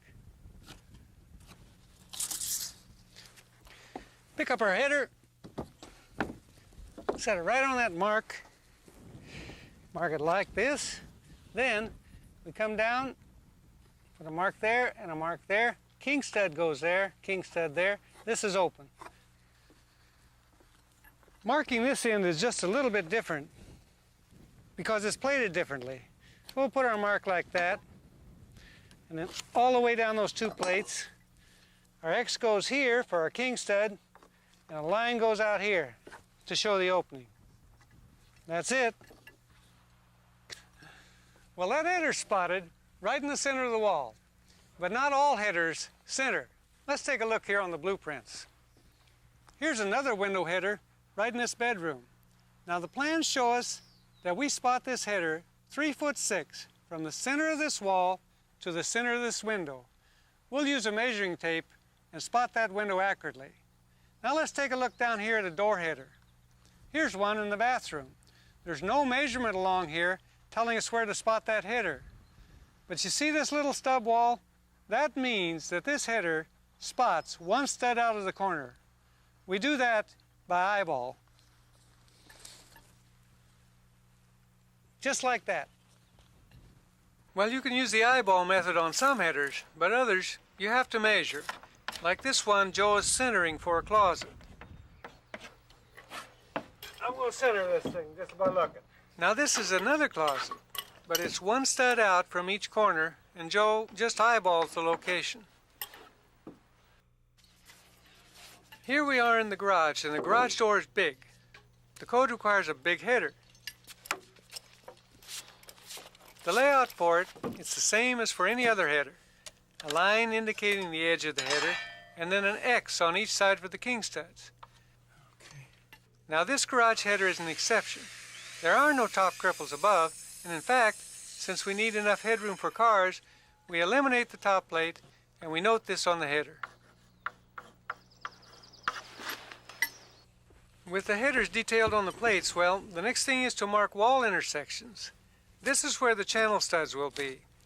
I'm using a homemade tee. It's made out of 2x4s for this. You can see that I've marked on each side of the plate and across the top and edges. Here's a lightweight corner marker. It's aluminum, but it serves the same purpose.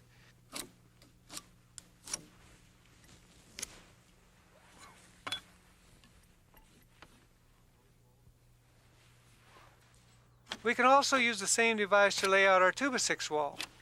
Here we are at an exterior corner. And this is an inside corner.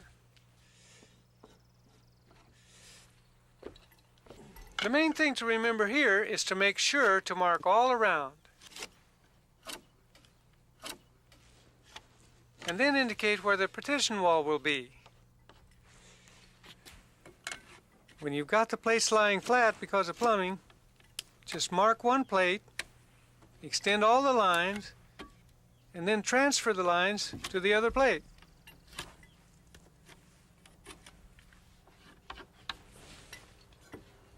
Here we've got a top plate sitting up on edge, and we just have to mark the lines all the way around. Getting the layout right at this stage will make for square and plumb walls later.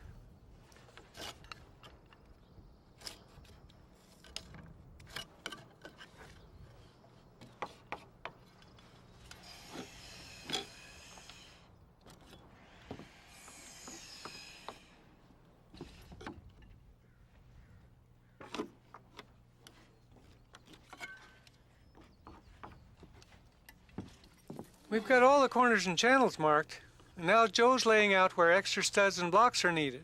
In the bathrooms, we need to lay out extra studs that'll go on either side of the medicine cabinet. And we also need flat studs that'll act as backing for the bathtubs. Joe just marks these clearly on the plates.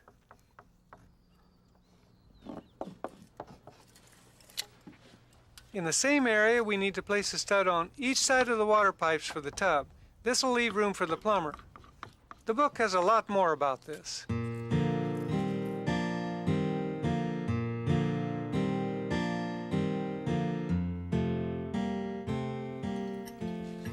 Well, all our detailing is finished, except we still have to mark stud location on all these plates. When I was learning to be a carpenter back in the late 40s, I was taught to hook my tape on the outside. Mark 16 inches on center, 32, 48, and so on, down the line, never changing layout at all. But since then, I've learned to change and do things just a little bit more efficiently. First of all, we use this layout stick. It allows you, without a measuring tape, to lay out your studs at 16 inches on center, 32, and 48. Or, if you want to use this middle leg, then you can lay out your studs at 24 inches on center. Instead of starting our layout like we used to here at the corner, we started right here. And that's because at that point, we have a corner that's going to set in there, so we already have a stud there. So that's where we begin our layout. We mark our first layout and our second, and that takes care of this section of the wall. The studs are 16 inches on center, it complies with the code, and is structurally sound. So now we have a header. We know that at the end of the header, we have a king stud. So that allows us to begin our layout right alongside this king stud. We can lay out our top and bottom cripples, 16 inches on center, just like the rest of the building.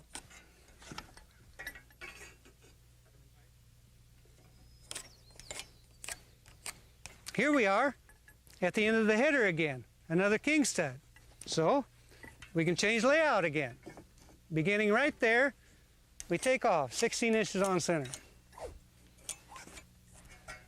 Now, here's something that's interesting. If we continue our layout from this point, 16 inches on center, then between these two walls, these walls right here, we get two studs in this short little section of wall. But we really don't need that many. Let me show you what's going to happen. At this point, we have a channel. So we already have a stud right here. That allows us to begin our stud layout all over and put one stud right here. And that's all we need. So now, what does it mean to change our layout constantly up and down these walls? Well, it means that we're going to save a lot of studs and time. We comply with the building code. There's no change in the building structurally, and there's plenty of wood down through here to nail on our drywall and our siding.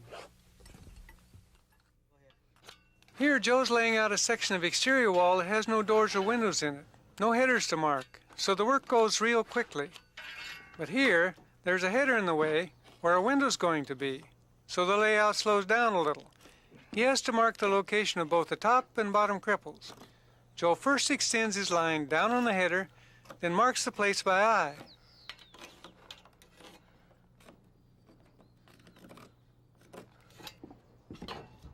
The inside walls get marked the same way.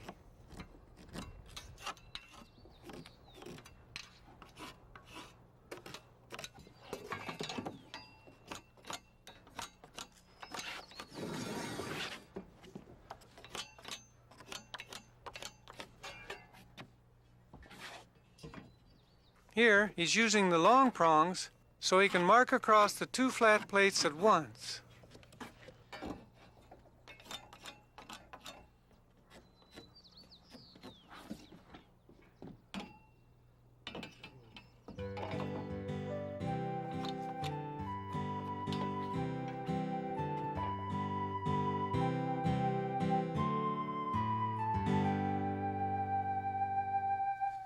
Well, now that the plates are all detailed and we know where the parts will go, we can start scattering the cripples. We know how many we need, one at each end of the header and one for each layout in between. And you can see we took time to mark the lengths of the cripples on the headers so we know where they go. On this wall we have 6 1/4 inch top cripples and 30 1/2 inch bottom cripples.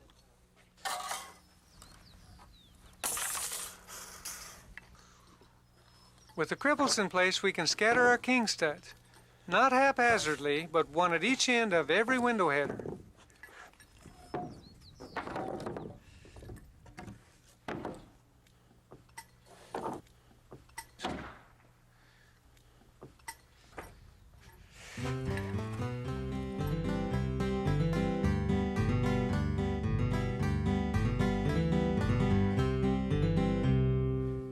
We start framing a wall by separating the sill from its header, dragging it back into its position, and then bringing the header back into its position.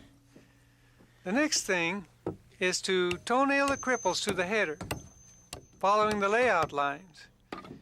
We hammer in 2 8-penny nails from one side, and after they're all in position, we go back and toenail from the other side. That's the code.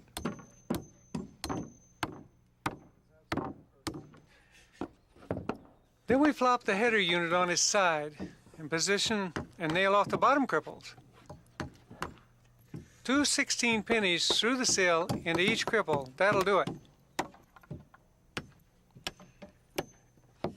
Right there, you can see our layout lines.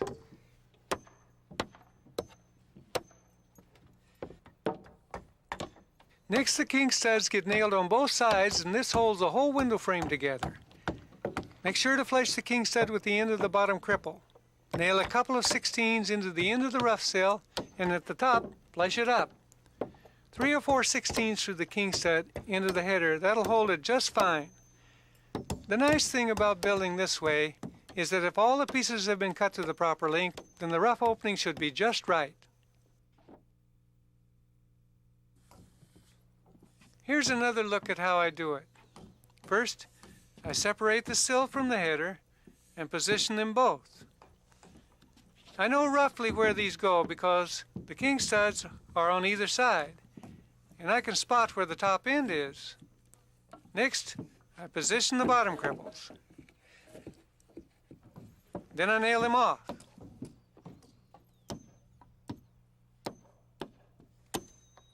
And then I do the same thing at the top.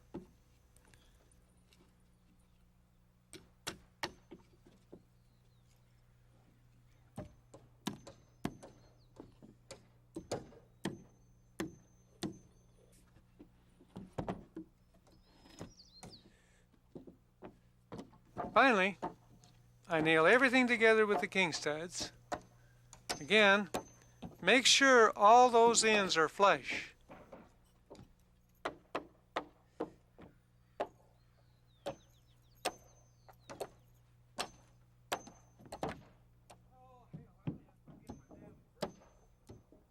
And that's all there is to it.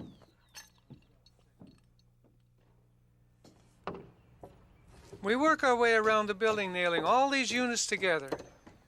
And what is important is that you complete each step before starting another.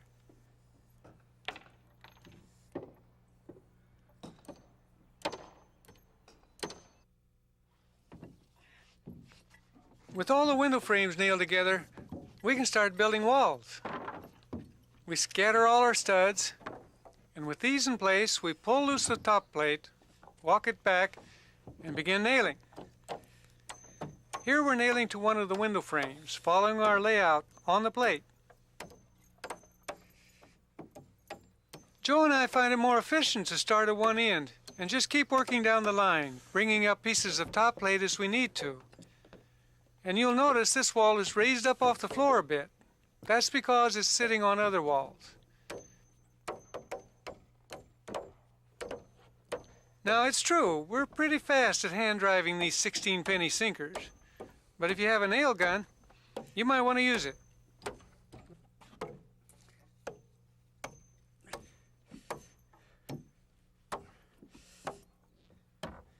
This is a channel unit.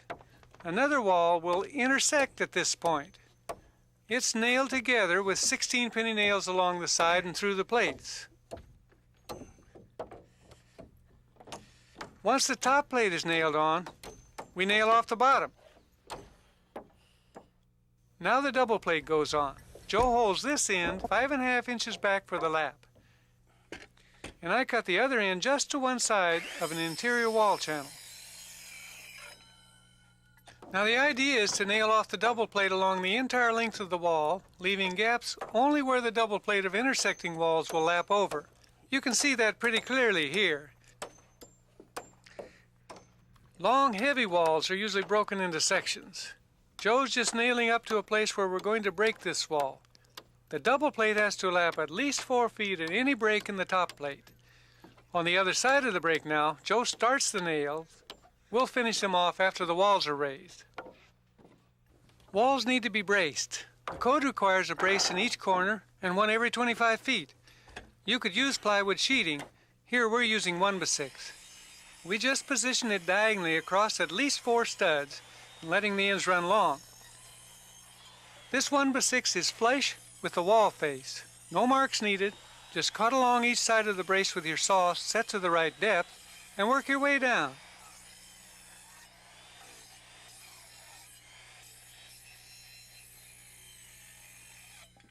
Then, with the 1x6 out of the way, just lay your saw over on its side and remove the waste carefully with a plunge cut.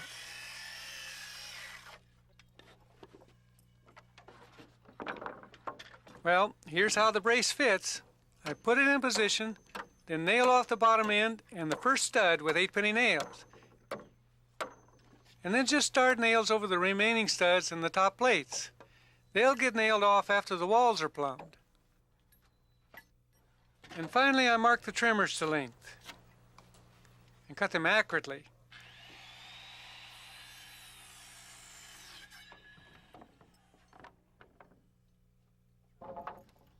These trimmers get tacked in place with a 16-penny nail.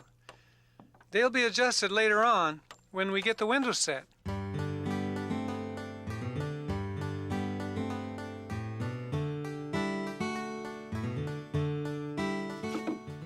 Well, we're about ready to raise walls. Now, to keep the wall from sliding off the edge, I'm nailing these pieces of 2x scrap to the rim. On this section of wall, we separate the double plate from the top plate a little bit. Then we raise it. Remember, be careful here. Lift with your legs, not with your back. You can see we already had the first section of wall up. Now, having separated the double plate from the top, these walls go together easily. The next thing I do is nail the 2 sections together at the lap. Okay. Well, sometimes you need to move the wall for endo, one way or the other. Just stick your hammer claw under the plate and lever it into position. When it's right, we nail the bottom plate to the floor with 1/16 in every stud space. The code doesn't require exterior wall sheeting on this house. When it does, we find it easier to sheet after the walls are raised. There's a lot more on this in the book. Finally, we run temporary braces, both inside and out. Yeah, well, let's do it. Up we go. Yeah. Looking good.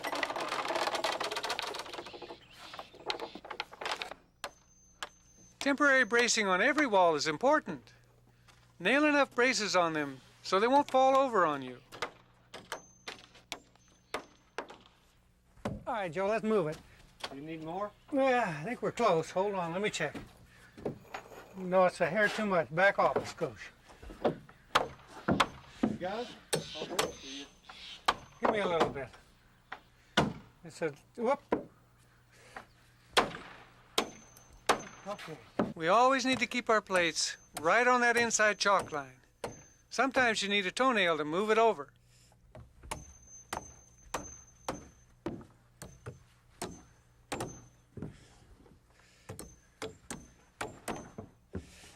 Get a hold of it. Up we go. Everybody together. Yeah. That's it. Nice and easy.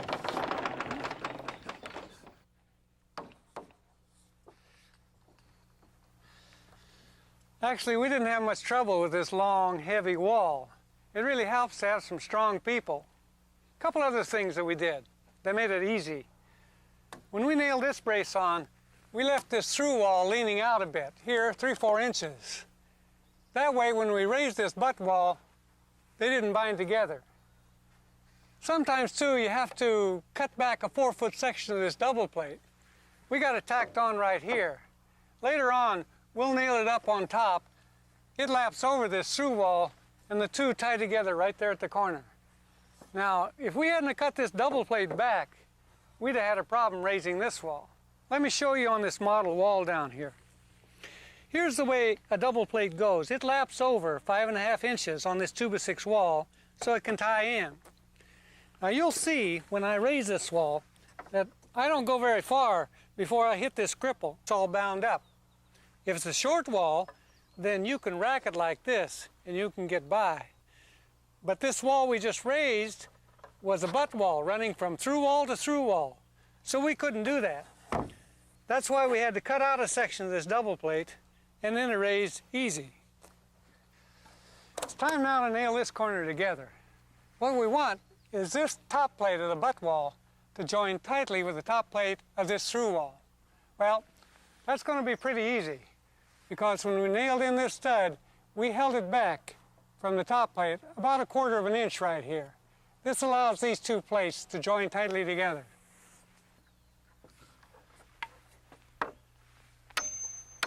Most codes require that these corners be nailed together with 3/16.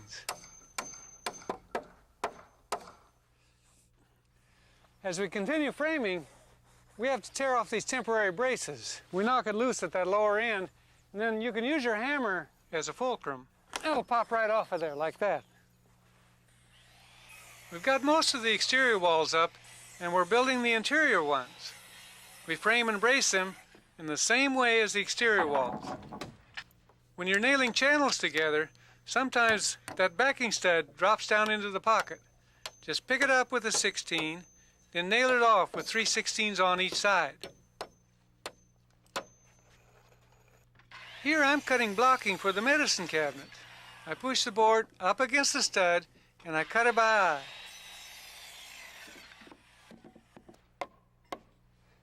And then I nail the blocks at the right height. There's more on this in the book.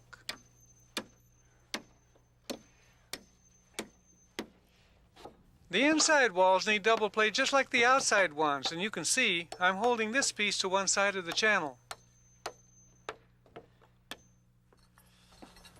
I want to show you now another way to brace these walls. Here we have a metal framing brace. It forms an angle, and we have holes here in it to nail it off. We lay it down on our wall diagonally, and we make a mark on the top plates and on each stud.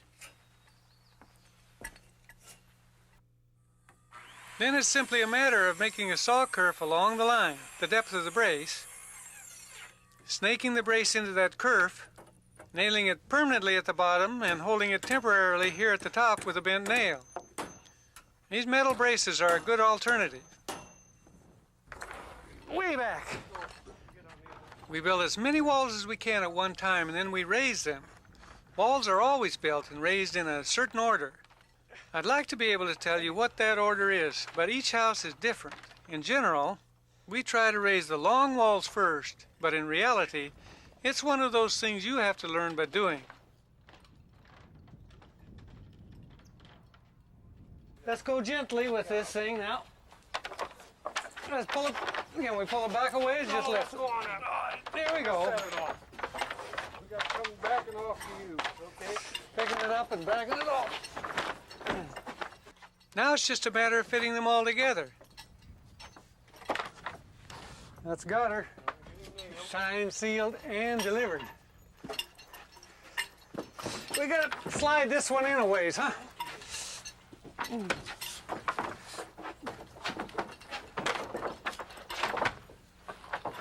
That's it. Up we go. The thing to realize here is that because these plates were fitted tightly together on the floor, they'll fit tightly now that they're raised.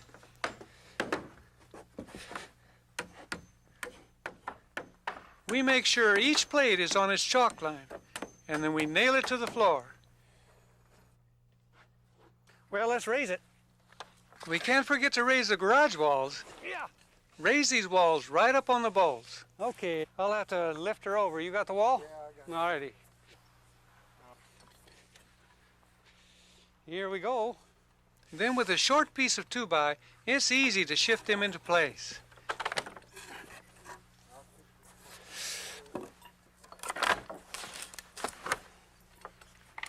Crank her down.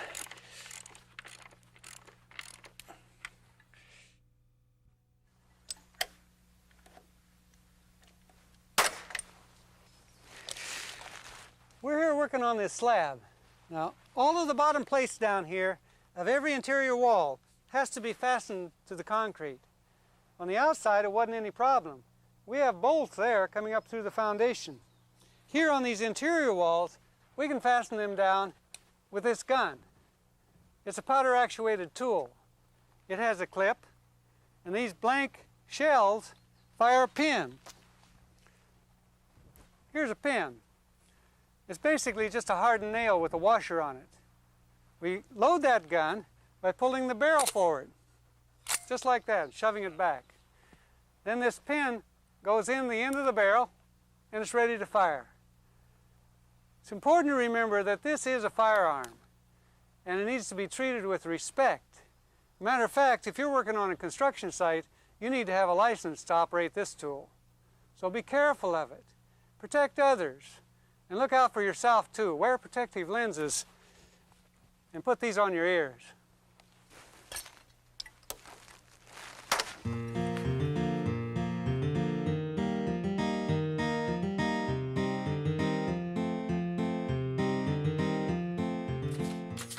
Well, it's finally the right time, and we've got enough room to build our rake wall. Remember, this is the end wall we snapped out on the floor. The top of it follows the slope of the roof. On a rake wall, we nail the bottom plate on first. Then we bring up another plate, identical with the bottom, and flush up one end. Now the tops of these studs run long and will be marked and cut in a moment. Right now I'm placing them flush with the layout marks on the plate. I think we got it. Looks good. Once they're positioned, Joe and I transfer the chalk line we originally snapped on the floor to the studs. This line is where we'll cut them.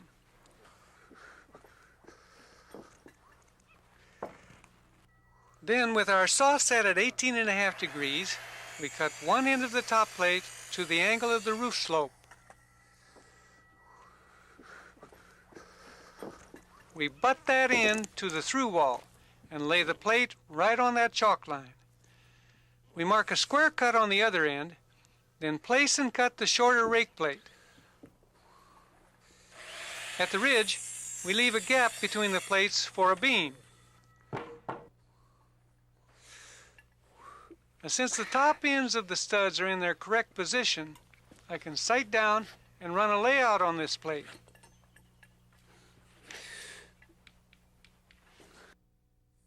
With the plate out of the way and the saw again set at 18.5 degrees, we can cut the studs and cripples the length.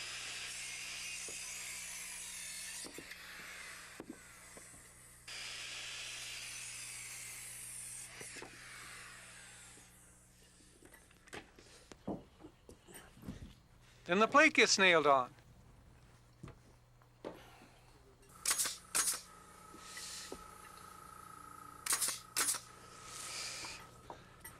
There's a lot more about rake walls in the book. Are we ready? Ready? Well, let's do it then. Everybody together, up we go. That's one stage, two stage. We're doing it. We're doing it. We're doing it. Just keep going. Looking good. Looking real good. We just have to knock the double plate up here at the corner to get these two walls to join. Beautiful. Walls over 9 feet tall normally need a block in the middle to help strengthen the wall. That's the code.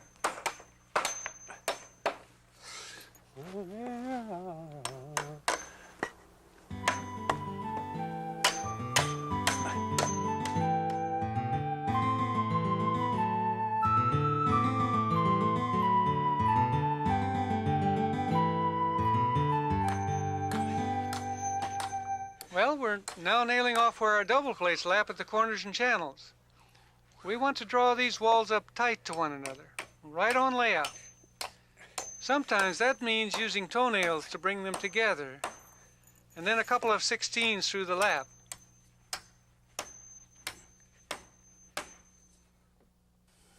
Here it is again. This is what we do with the toenail.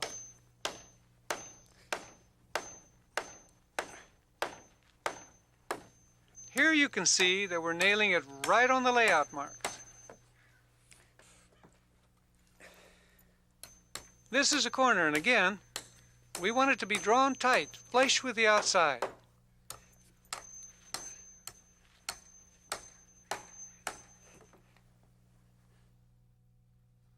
Here in the odds and ends category, often you have to use a plate strap to tie one wall to another. In this case, the garage to the main house.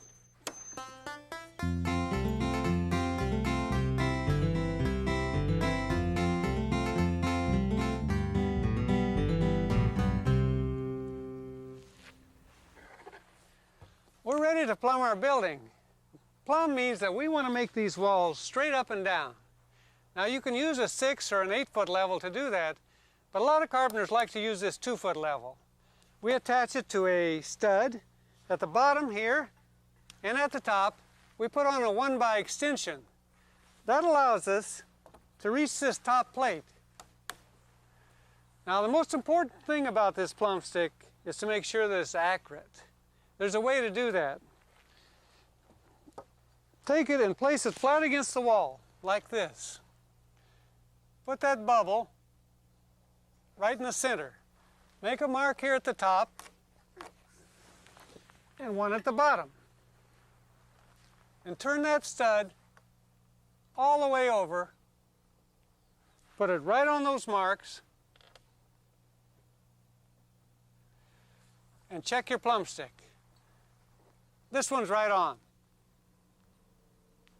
But a lot of times it's not. A lot of times this level gets beat up, or the plumb stick itself is bent. So what you can do is loosen the level a little bit. Take a wedge, slip it in here at the top, like that, or another one maybe down at the bottom. It depends on which way the stick has to move. Put your tape back on and check it again.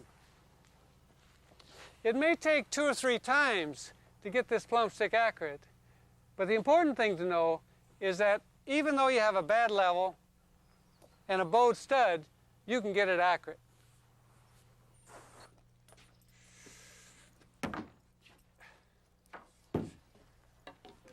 This away.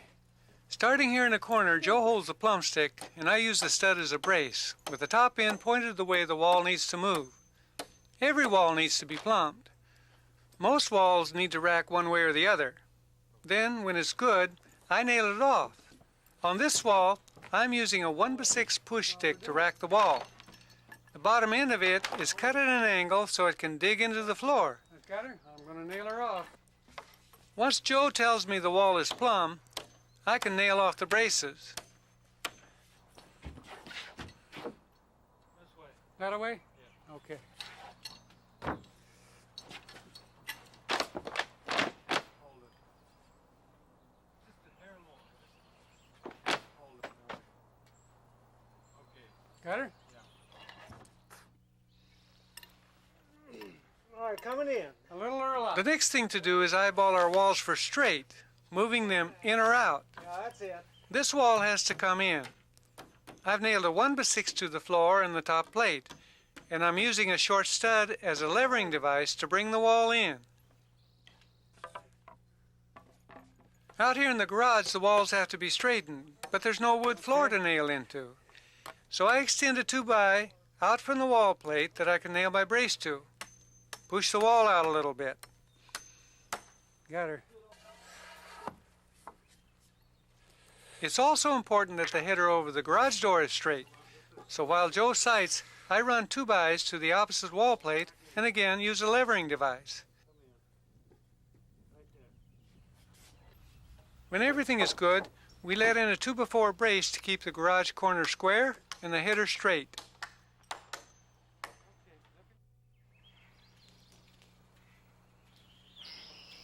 Another way to align walls is by stretching a dry line from corner to corner, and this line is held out 1.5 inches from the wall at each corner. At the middle of the run, Joe checks for straight using a 2x scrap. I push the wall in or out.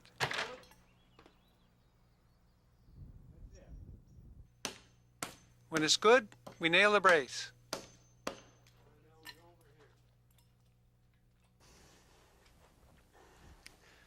Well, we have all our walls framed. We can straighten up a little bit and look around. Still got a lot of work to do. This front wall, for example, has a lot of windows in it. We couldn't get in a permanent brace. We'll come back on it later and nail on some plywood shear. Over here in these doors, you'll note we don't have our trimmers in.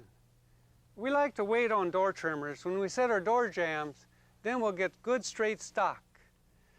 Now, this is a 1-story house, but you might be building 2 stories. So what's the difference? Well, first of all, you have to have a heavier foundation. You got to pour a little more concrete. But this frame, it'll support a 2nd story. And if you know how to build this 1st floor here, well, then you can build a 2nd floor. There's very few differences between a 1st and a 2nd floor. You know, there really is no big secret to building, especially to building this house. It's a simple one. If you understand how to use tools and understand basic carpentry principles, well, then you can build this house. There's a lot of complicated carpentry in the world, and there's a lot of complicated houses, but this isn't one of them. If you learn how to build this house, then you can go on to the more difficult ones.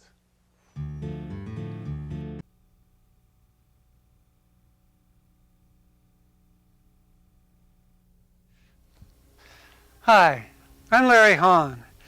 This is the 3rd in a set of 3 tapes which accompany a book I've written about framing an entire house. Now in tape 1, we built the floor. In tape 2, we framed the walls. Now here in this final tape, we'll put the roof on. Here's a preview of what you're going to see. We start by laying out for the ceiling joists, then roll and nail them off. Next, we determine our rafter lengths. Mark the rafters and cut them one by one. After setting the ridge, we can nail off the rafters. Finally, we sheet the roof and show how to join 2 gable roofs together.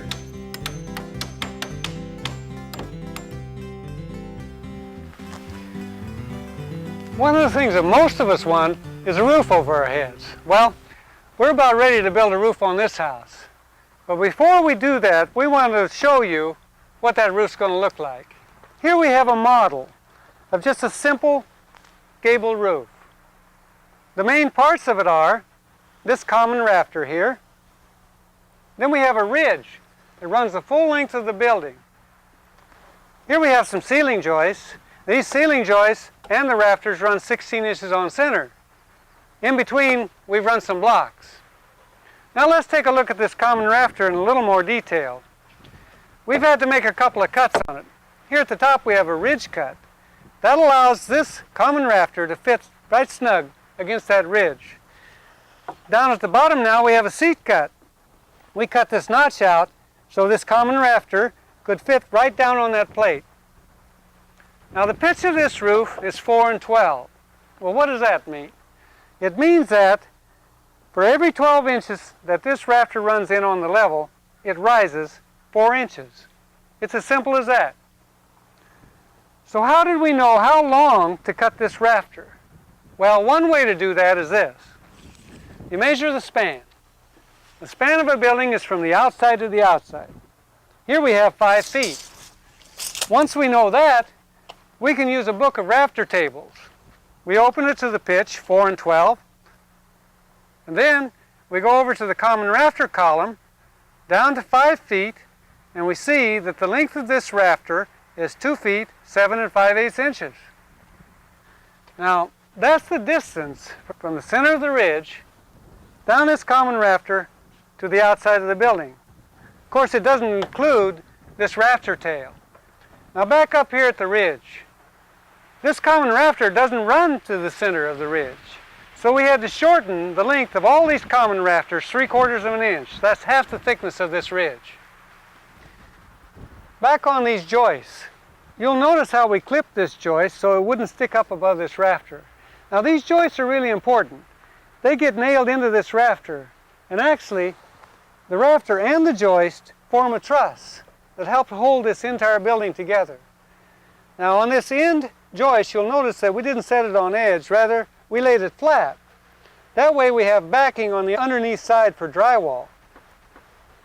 Round on this side, we cut a notch in it right here so we could slip in this common rafter. On top of this flat joist, we nailed in these big gable studs. These gable studs close in this whole end of the building. And right here now, we have what we call a sway brace. This brace keeps this whole rafter frame from racking back and forth. Here at the edge of the building, we've blocked in between these rafters. This type of block is held flush with the outside of the building.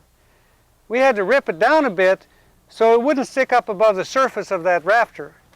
Now, down at the other end of this model, we run in a different style of blocking. This blocking, we've run square with the rafter. That means you don't have to rip it down. And when you're running in siding or stucco from below, you don't have to notch your material around these rafters. Now, this isn't a complicated roof, and neither is the one that we're going to build up here on this house. We're going to begin that process by laying out and nailing in these ceiling joists.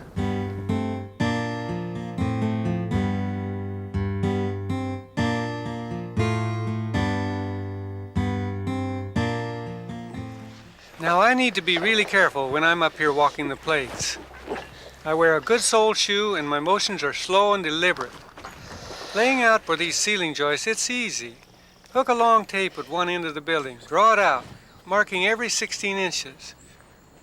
You also want to indicate to which side of the layout the ceiling joist will fall. Now, our 2x6 joists can't span the entire width of the building, so they lap over the interior walls in the middle, but where there are no middle walls, Joe nails 4x6 beams which act as bridges and carry some of the joists.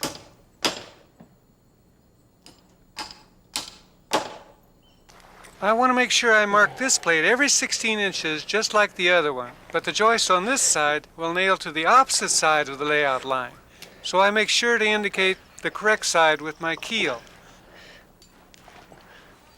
I also mark layout in the middle, on top of the wall plates and on top of the beams. Now, in this house, the ceiling joists don't run the entire length of the building. They're interrupted at this point because there'll be a cathedral, a high ceiling, over the living room. Well, our ceiling joist layout is finished. It's hard to see it up there. So I built this model to show you what's going on.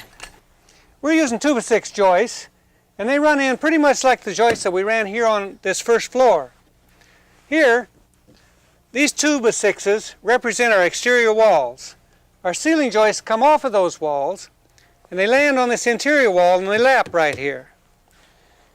We ran our layout from the outside of the building on both sides, 16 inches on center.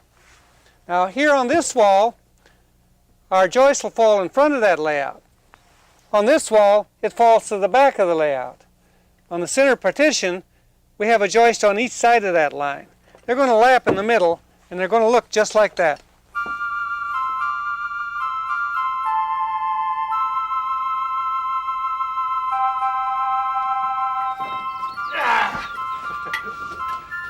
There ain't one of them that's light, I'll tell you that right now. Well, Joe and I have taken a vote, and we've decided we don't like moving these ceiling joists around. But if you're a carpenter, you have to move the wood, wet or dry. And we've got to carry these ceiling joists into position. Our building's about 33 feet wide, so we have 18-foot joists coming from the back side and a 16-footer from the front.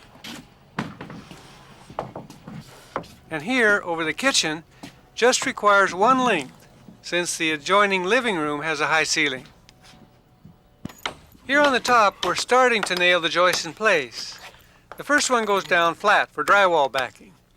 We side each board for the crown, put the crown up, and hold the joist 1.5 inches from the edge, since there'll be a block between the rafters, and toenail them to lay out.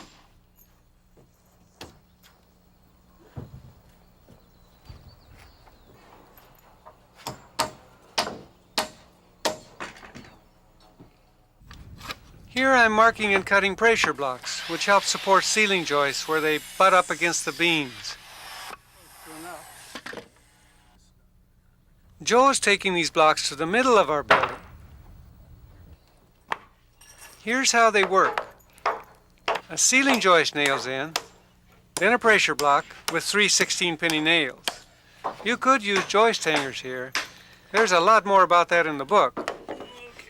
Then another joist is toe-nailed into the beam, tied up against the block with 16s. The pressure blocks help support the joists and space them 16 inches on center. Okay, that's it.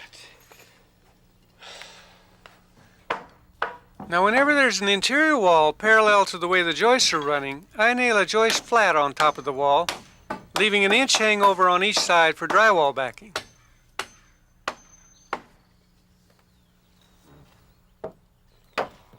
Still in the middle of the building, Joe is toe-nailing ceiling joists on layout with 16-penny nails.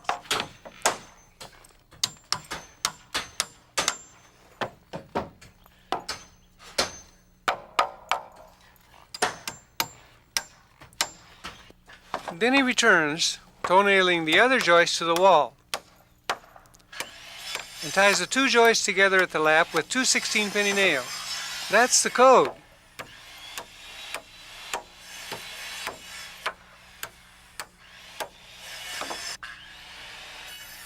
Here's another way to run on backing for drywall. This is a 2x6 wall. We nail on a pair of 2x4s, letting them hang over on each side.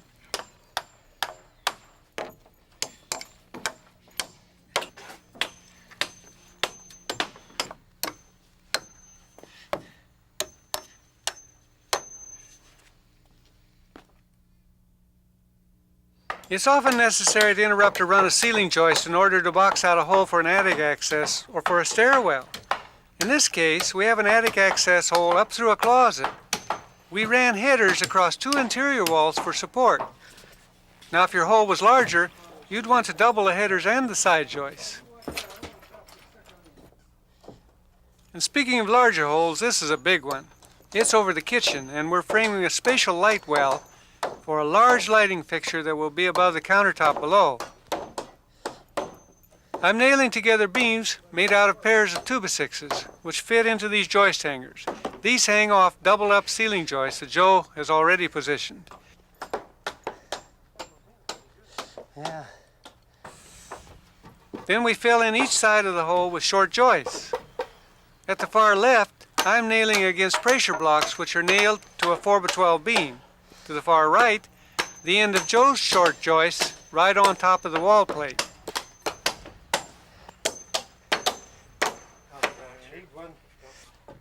We finish up by nailing 2x4 backing on top of the light well.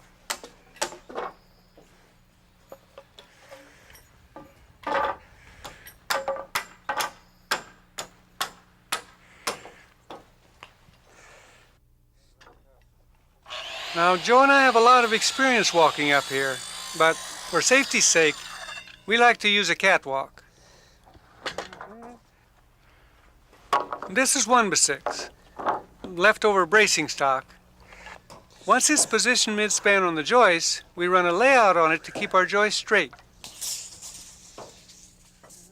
Then we nail it off with 8-penny nails.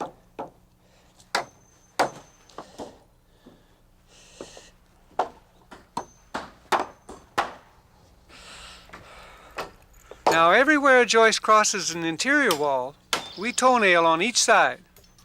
This really strengthens the entire structure. Besides that, it's the code. We're down here on the garage floor, cutting 2x8 rafter ties. I mark one end with a rafter pattern. More on this later.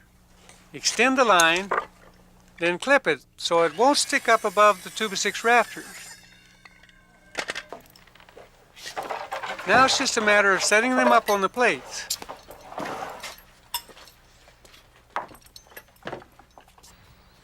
Most codes require tie on 4-foot centers.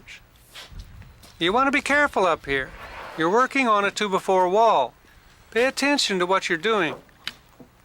This garage doesn't have any ceiling joists, so the purpose of these rafter ties is to tie the exterior walls together. I'm glad they don't sell this lumber by the pound, Joe. Goes like yay.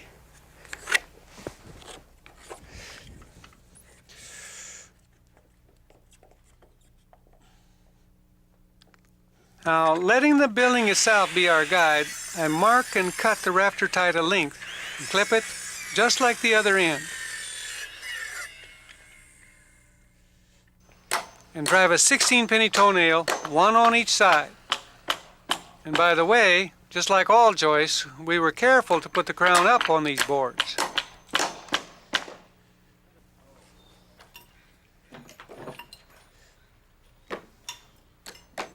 This piece of 2x8 on the end here allows us to nail on a 2x4 strong back across our rafter ties. The strong back maintains spacing and ties everything together.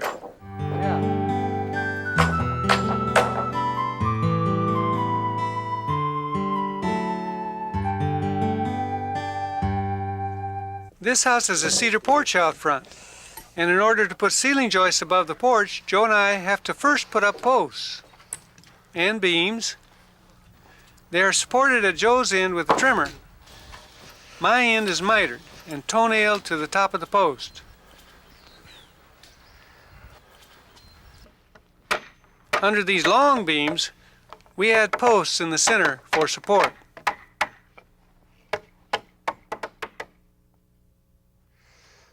This high rake wall is filled with windows and doors, so we couldn't cut a brace into it. We're nailing on these shear panels to strengthen the wall before putting up our porch ceiling joists. We find it easier to sheet walls after they're raised. The ceiling joists which go across the porch are 2x4s. They get nailed off to a 2x4 ledger which is held flush to this chalk line. The chalk line is snapped flush with the top of the walls. We nail off the ledger with 16s into each stud.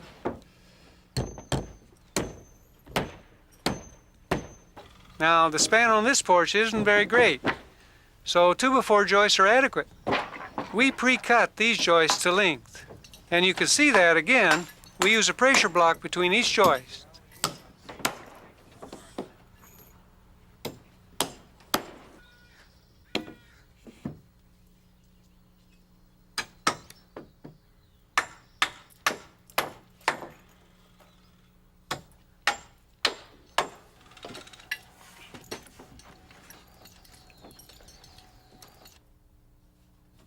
The porch takes a little jog here, so these joists are a little shorter.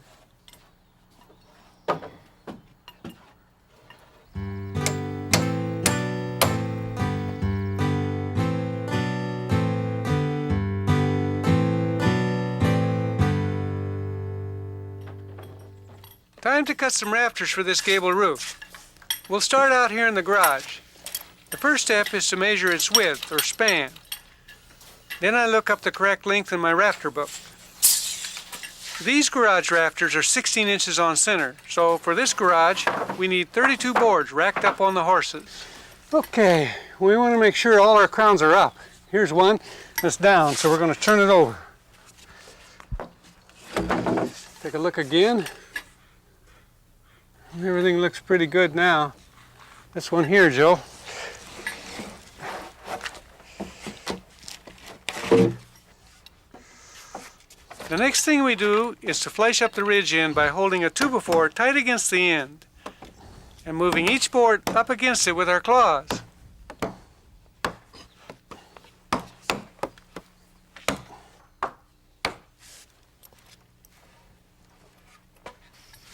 We've got all our rafters racked up here. We're ready to cut them. Need a ridge cut here and a seat cut. Now, to do this, we had to make this template. Let me show you how that's done. You can use this framing square. The pitch of this roof is 4 and 12.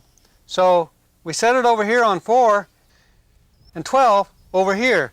And then you can make your ridge cut mark right here. Or you can use this small square. It has a pivot point right here, and this is your common rafter line. Move it till this 4 for 4 and 12 is flush with this edge of the board. And then you make your ridge cut mark right here. Now we're going to move down about a foot and make this seat cut. Set it on 4 and 12, just like before, and make that mark.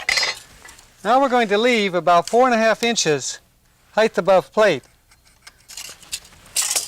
Take your square and just square off of that plumb mark for the level cut of the seat cut. This is going to cut out, just like this one, for our seat cut.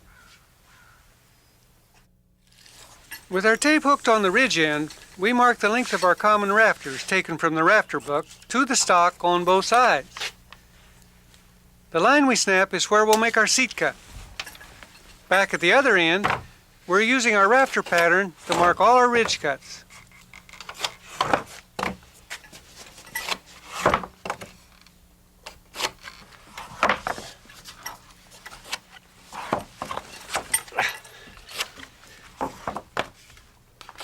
Then we just work through the stack.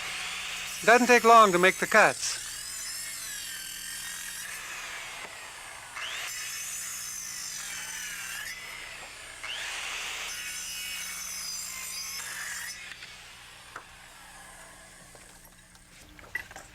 Now with the same rafter pattern, I can mark the seat cuts. I align the mark on the pattern with a line on the stock and mark the bird's mouth.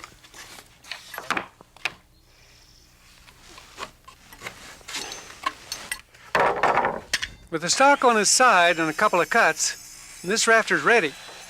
The tails are cut once the roof is framed.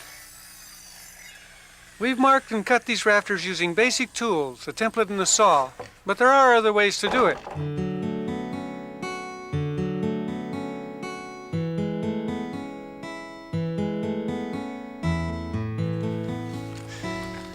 Carpenters now have available a wide variety of tools that we can use to cut rafters. A lot of these tools are much more efficient than the ones we used to use. Instead of having to cut one rafter at a time, we can rack them all together like this and make one cut all at once. Now, I put together here a few sample rafters so I can show you how some of these tools work. This first tool is half circular saw, half chainsaw. Set at 18.5 degrees, you can make the ridge cut in one pass. It's a great tool, but be careful with it. This is not a one-handed saw. This is a skill saw with a dado head on it.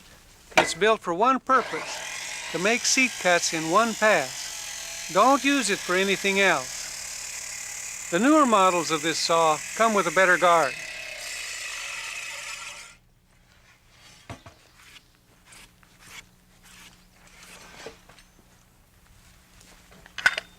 Here's another way to make seat cuts in a rack of rafters. With a regular saw set to 18.5 degrees, I make the heel cut.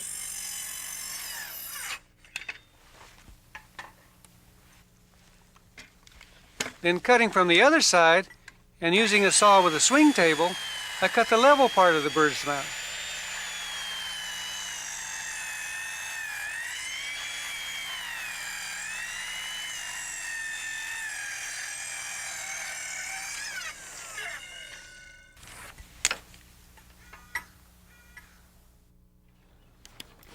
Here's another way to support a whole rack of rafters. Just 2x6 cleats, which are spaced to hold up a 2x12. This stack will be for the main part of the house.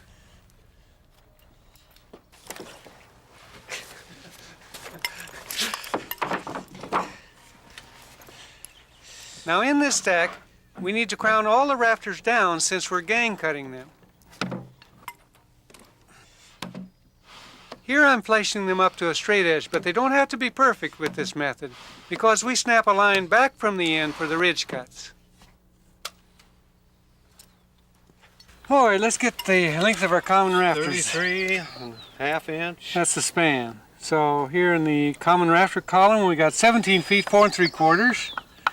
And then a 1/2 inch is 1/4 inch. 17.5, and we'll take off 3/4 of an inch. 17.4 1/4. This mark is to the edge of the building where our seat cut will be. But first we need to make our ridge cut. The saw is set to 18.5 degrees for our 4 12 pitch, and cut the whole stack. We'll cut the seat cut with a dado saw, like we showed you a moment ago. You don't need production tools to cut a roof, but it sure does speed up the operation. Joe and I are scattering the rafters around the building, ridge end up. Remember the model roof? We had blocking between the rafters. That's what I'm cutting here, and a chop saw helps speed up this job. Here I'm cutting notches every 32 inches on these rake rafters. They go on the very end of a gable roof. 2x4 lookouts pass through these notches and support the overhanging barge rafters. More on this later. The holes are simple to make.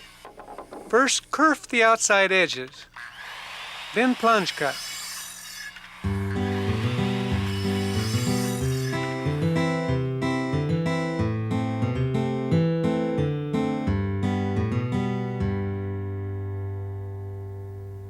Before Joe meets me up on top, he first leans up a straight 2x4 here on the gable end. We nail it on edge against the end near the center of the building. We'll use this stick to help plumb up the rafter frame. The next thing is to haul up a couple of pieces of long straight 2x8 ridge stock. Notice that we nailed down a wide plywood walkway. Now we're hauling up the rafters. So we don't bury the ridge, we only pull each rafter part way.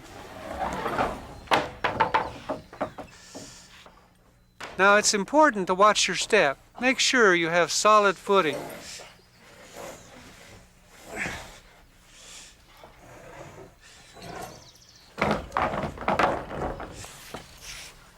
Now the roof can start taking shape.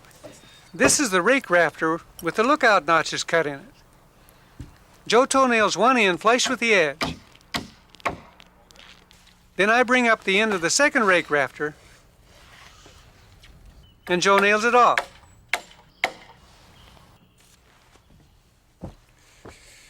Now we come down to the end of our first piece of ridge, and we set another pair of common rafters. Joe nails his end to a ceiling joist, and the same on the other side.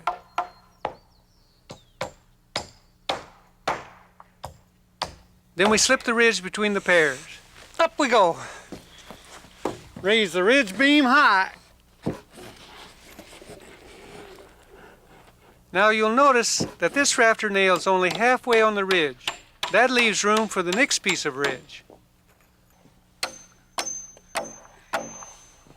We want to make real sure that this ridge is level before we nail in the rest of our rafters.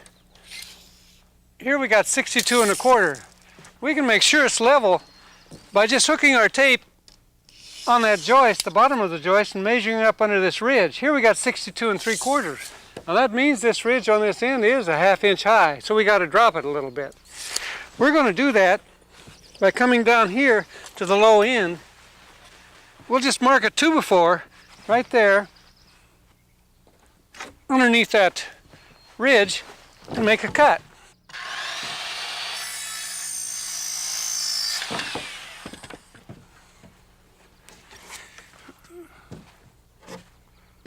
We'll just tack this one in here temporarily. Now we can go down to the other end and drop that one. Here's another leg cut the same length as that one behind us. There's the 1/2 inch gap. We drop this ridge, it'll be level. Cut her loose, Joe. It only takes a slight adjustment to bring the ridge down to level, and then we can nail off this rafter. You'll notice it has no tail. That's because this is where the main roof joins the garage roof. We call a rafter without a tail a mule. Then I nail off the ridge post. These will also keep the ridge from sagging, so I like to put one every 10 feet or so. Well, the ridge is now level, so we want to make it plumb. To do that, we nail in a permanent sway brace.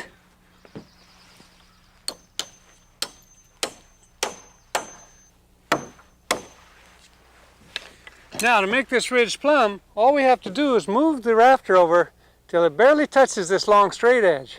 Just like that. Go ahead and nail it, Joe.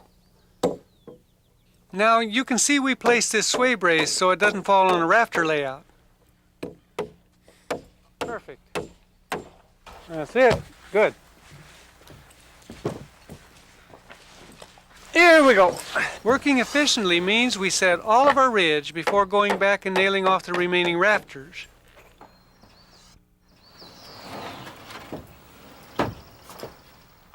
Well, all our ridge is set, the sun's out, and we're nailing off the common rafters. Joe picks up each rafter to make it easier for me to nail here at the ridge. Holding the rafter flush with the top of the ridge, I drive in 2/16. About every 10 feet, Joe drops down and nails off a rafter at the plate line to help hold the ridge straight. Later, we'll come back and finish blocking and nailing. When nailing the opposing rafters, no need to toe nail. Angle the 16s through the ridge into the rafter.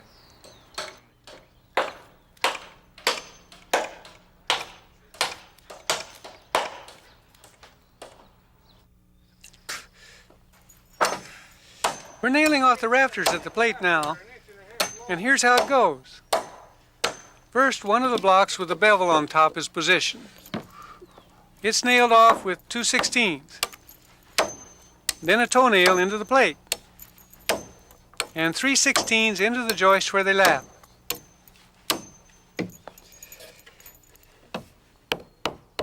Then 2 nails to hold the back end of the block.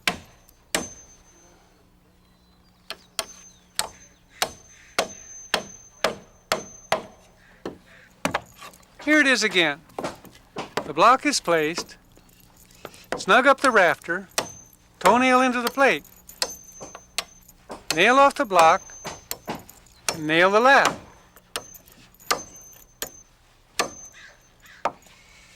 And turn around then and finish off the block. That's the code, and that's the way it goes all the way down.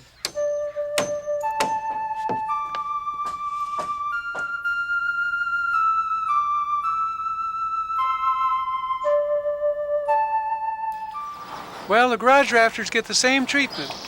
I begin by building up a bigger catwalk in the middle so we can work safely. Then the rafters are handed up. These rafters are 16 inches on center, but many plans call for rafters to be 24 inches on center.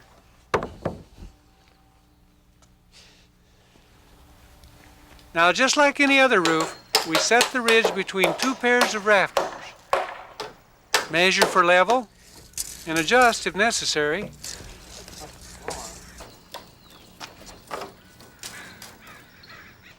Nail in mid-span rafters and fill in between.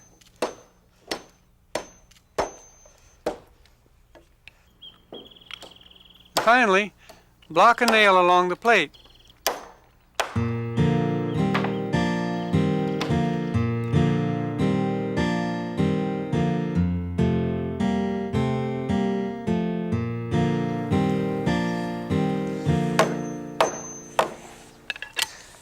We're ready now to close in this end with our gable studs. What we do is we measure over 7 inches right here from the center of this ridge and make a mark.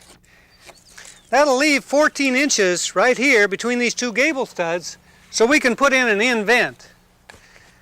Then we measure the length of our first gable stud, which is 43.5 inches. That's all we need to know.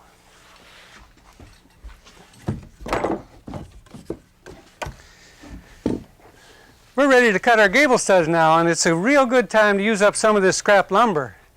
We're working on a 4 and 12 pitch, just like this. So each gable stud that runs down this pitch is going to be 5 3/8 inches shorter than the previous one. And we call that the common difference. Let me show you what that means. Gable studs cut in pairs. Our first set is 43.5 inches.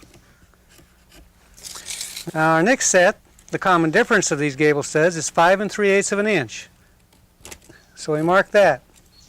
So how did I find the common difference? Well, this is explained in detail in the book. Now we set our saw at 18.5 degrees. That's the degree of a 4 and 12 pitched roof.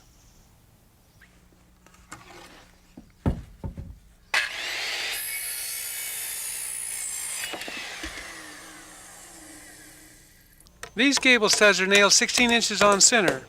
And when you're nailing off the top end to the rafter, be careful not to push it up.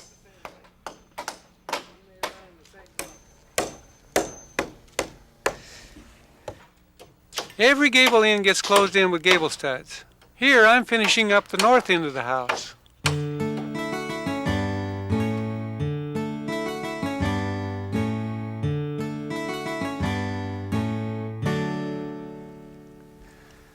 We're back here on this model. We want to show you a few details. You remember we cut notches in our end rafter? Well, this is the reason that we did that. We nailed in these 2x4s. They're called lookouts. They come from this first inboard rafter through this notch and they hang out over the outside edge. Then we cut them to length so we could nail on this barge rafter right through those lookouts.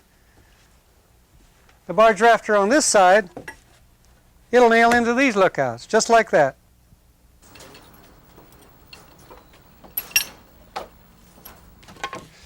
I've sighted down the rake rafter, made sure it was straight, and now I nail the lookouts with 2/16 through the top into the rake rafter.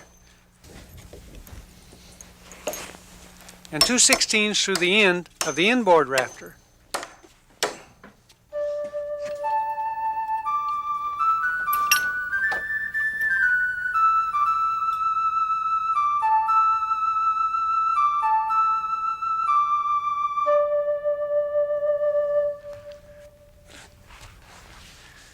Now before we sheet this roof, there's a few things we have to do. These 2x6 rafters here, they're overspanned. They're just not heavy enough to carry the weight of the roof. So what we're going to do, we come underneath here and we're going to put a brace. This brace is called a purlin. It goes right up underneath these rafters and nails in place. Then we're going to brace it off this wall down here. The first thing I do is toe nail through the rafters into the top of the purlin. I know where to nail because we mark the layout on the purlin. This will keep these rafters nice and straight. One piece of purlin isn't long enough, so we add another piece, lapping 2 or 3 rafter bays and nail them together.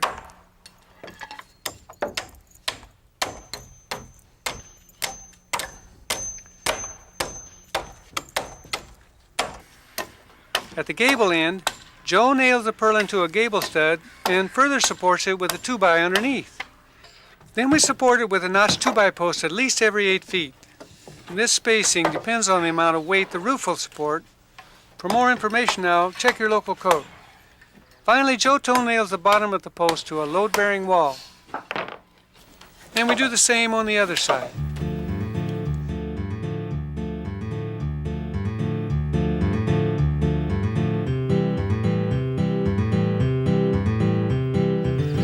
Let's do it together. Everybody together. This is a good time to find lots of help. This is a glue lam beam which supports the cathedral ceiling over the living room. A glue lam is an engineered beam made up of 2x6s laminated and glued together under pressure. Then we lift one end onto a 6x6 post and into its pocket. The other end is supported by a long 4x6 post which sits over a foundation pier.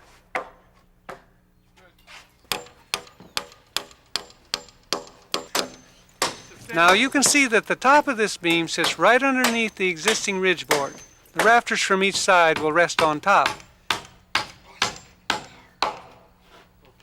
Back at the other end, Joe nails a 2x6 to either side of the post and beam to lock them in place. Later, he'll do the same with the other post.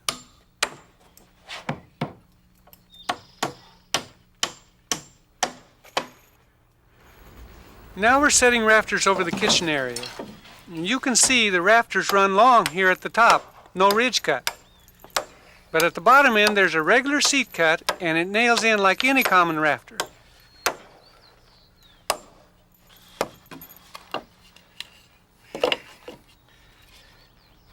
Now the reason these run long up here is because they'll lap and tie with the rafters from the other side and be cut later. Now we're cutting the rafters to go over the main part of the living room. These have to be 2-bayed because they clear span without any support in the middle. Here I'm ripping the tails to the width of a 2x6 so they match the rafter tails on the rest of the building.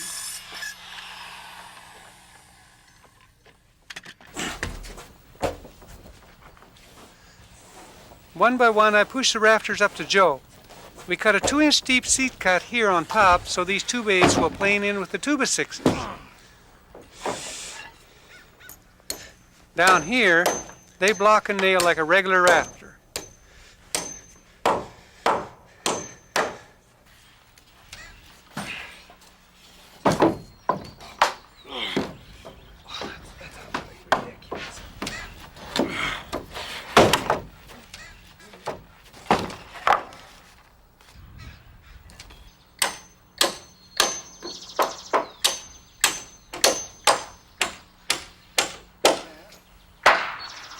The rafters have all been nailed at their lower ends only, so I can go ahead and cut these top ends off without hitting a nail.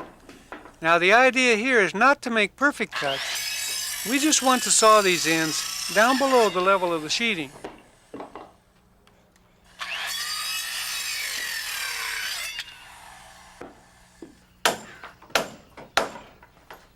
Up on top of the glue lamb, Joe's blocking and nailing everything together. 2/16s tie the rafters where they lap, and then toenails into the blocks and beam.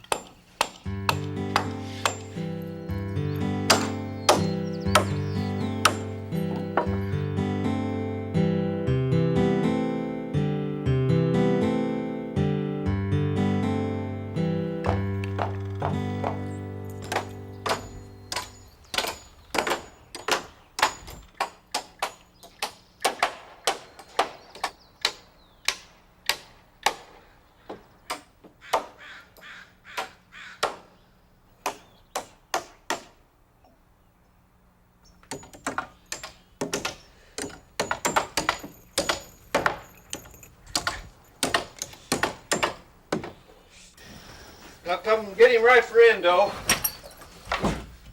We're working now on positioning a pony wall for the high wall under the cathedral ceiling in the living room. It serves as a purlin for the 2x6 rafters, and it provides backing for drywall.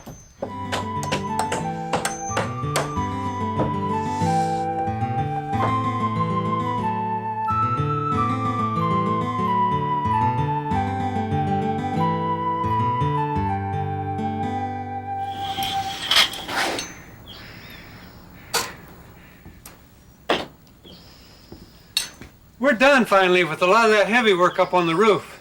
So we're ready now to run on our barge rafter. And here on the ends of these rafters, we've got fascia. Well, these are pieces of trim. People are going to look at those for a long time, so we want to do a real good job at that. That's why we waited until now to mark and cut these rafter tails. Once these rafter tails are cut and our fascia is nailed on, it's going to be perfectly straight. On this model, we want to give it a 14-inch overhang. That's why we made a mark at 12.5 inches, because our fascia is 1.5 inches wide. Now that we've got it marked, we're using this piece of rafter template. It has a 4-12 plumb cut on it, and we're marking our rafters. Once they're all marked, we'll just come back and cut them.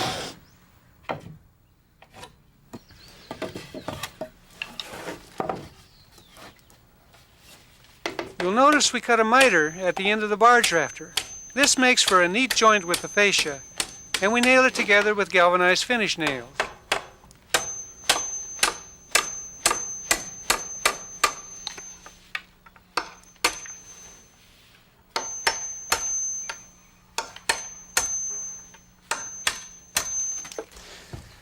You'll notice how right here we held our fascia down almost a ½ inch below this rafter tail.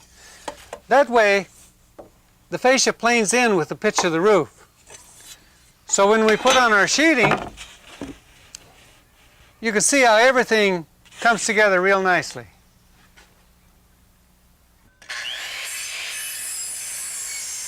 After snapping a line and cutting the lookouts to length, Joe and I hang the barge rafters. They're 2x8 cedar, the same size as our fascia. Make sure you're well braced before leaning out over the edge. We nail off with 16-penny galvanized, 2 at the ridge and 2 into every lookout. Yeah. The ends run wild and will be cut later.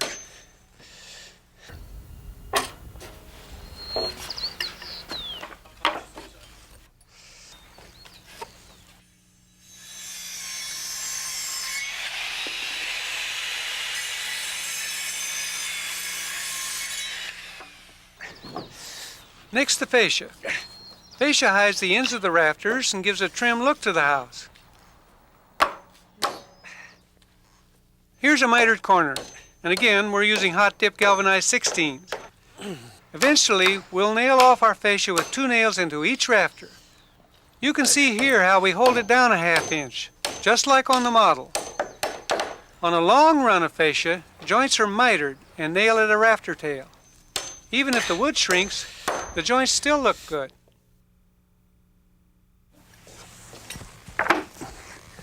Well, it's not long now till we have sheeting on this roof. And all this rain we've been having will keep on the outside, not on the inside. Now, we're out here in the garage, but all our eaves from below, they're open. So instead of running this sheeting material clear down to this outside edge, we like to cover these eaves with a starter board. Here it takes 3 pieces. That way, when people look from down below, they'll see a nice looking piece of wood. Once the starter board is on, then we can sheet the rest of the building with the sheeting material. You can sheet your overhang with plywood, but for a more trim look, use these long lengths of starter board. And if you need to butt them, do it over a rafter. On the gable ends, we run the boards in the other direction, across the lookouts, and cut them in place.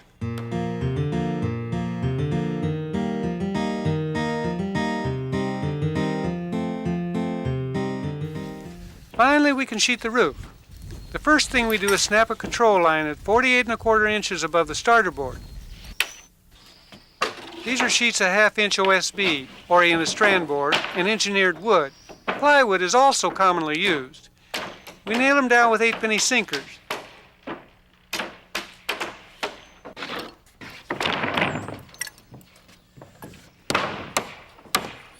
At the end of the building, we often have to make a cut. Just slap the panel you're cutting over its neighbor, snap a line, and make the cut with the saw set to the right depth.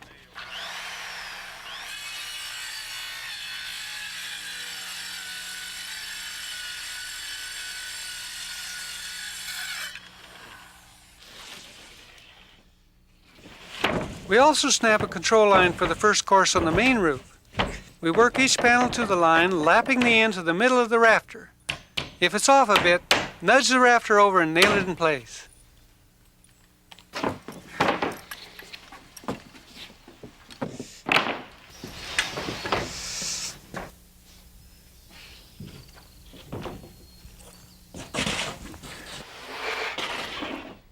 And as we keep sheeting, we make sure to stagger the joints by starting every other row with a half sheet.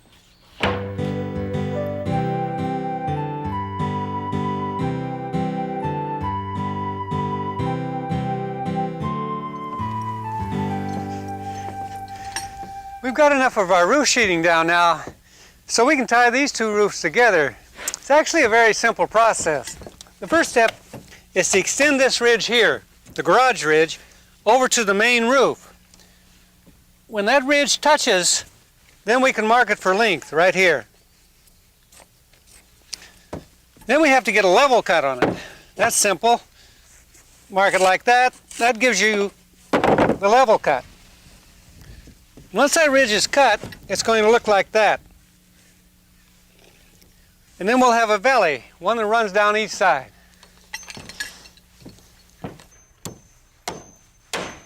first thing we do is nail our ridge at both ends.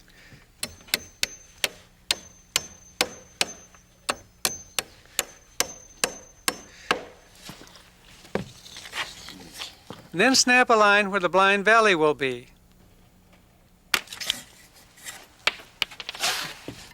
We're using scrap 1x6 for our valley support. We eyeball an angle cut at one end, position it, and cut an angle at the top end.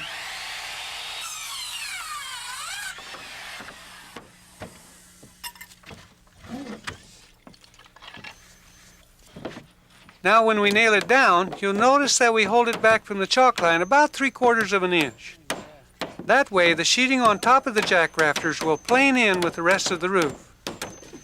To give the bottom of the jack rafters good bearing, we double up the 1x6 supports. Here's our rafter pattern for these jack rafters. This is our level cut, and here's our plumb cut. It's going to fit just like that. We measure the length of our first rafter, here, 54 inches. We give ourselves a mark right there.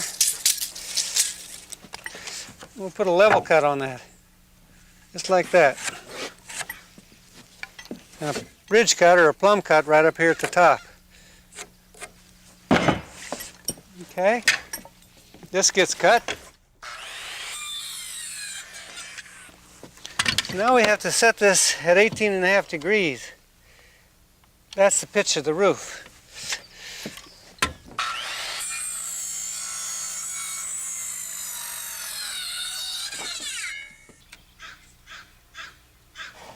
And one by one, we measure, mark, cut, and nail them in place.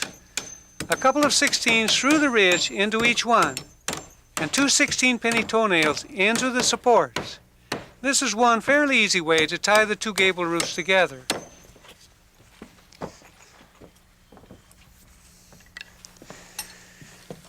We're ready now to cut this sheeting to fit into this valley. Now one way to do that is just move it over till that lower end touches the main roof. Then here at the top, you can measure straight across until your tape touches the roof. We got 44 inches. We'll transfer that measurement down here to the lower edge of the board, 44 inches. Then we'll snap a chalk line.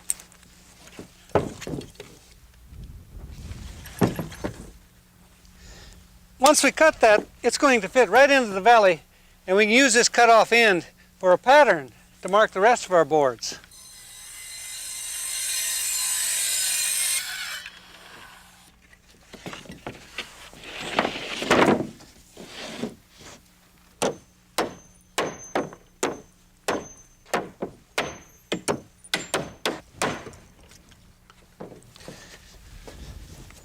Now it's just a matter of cutting and filling in the rest of the pieces.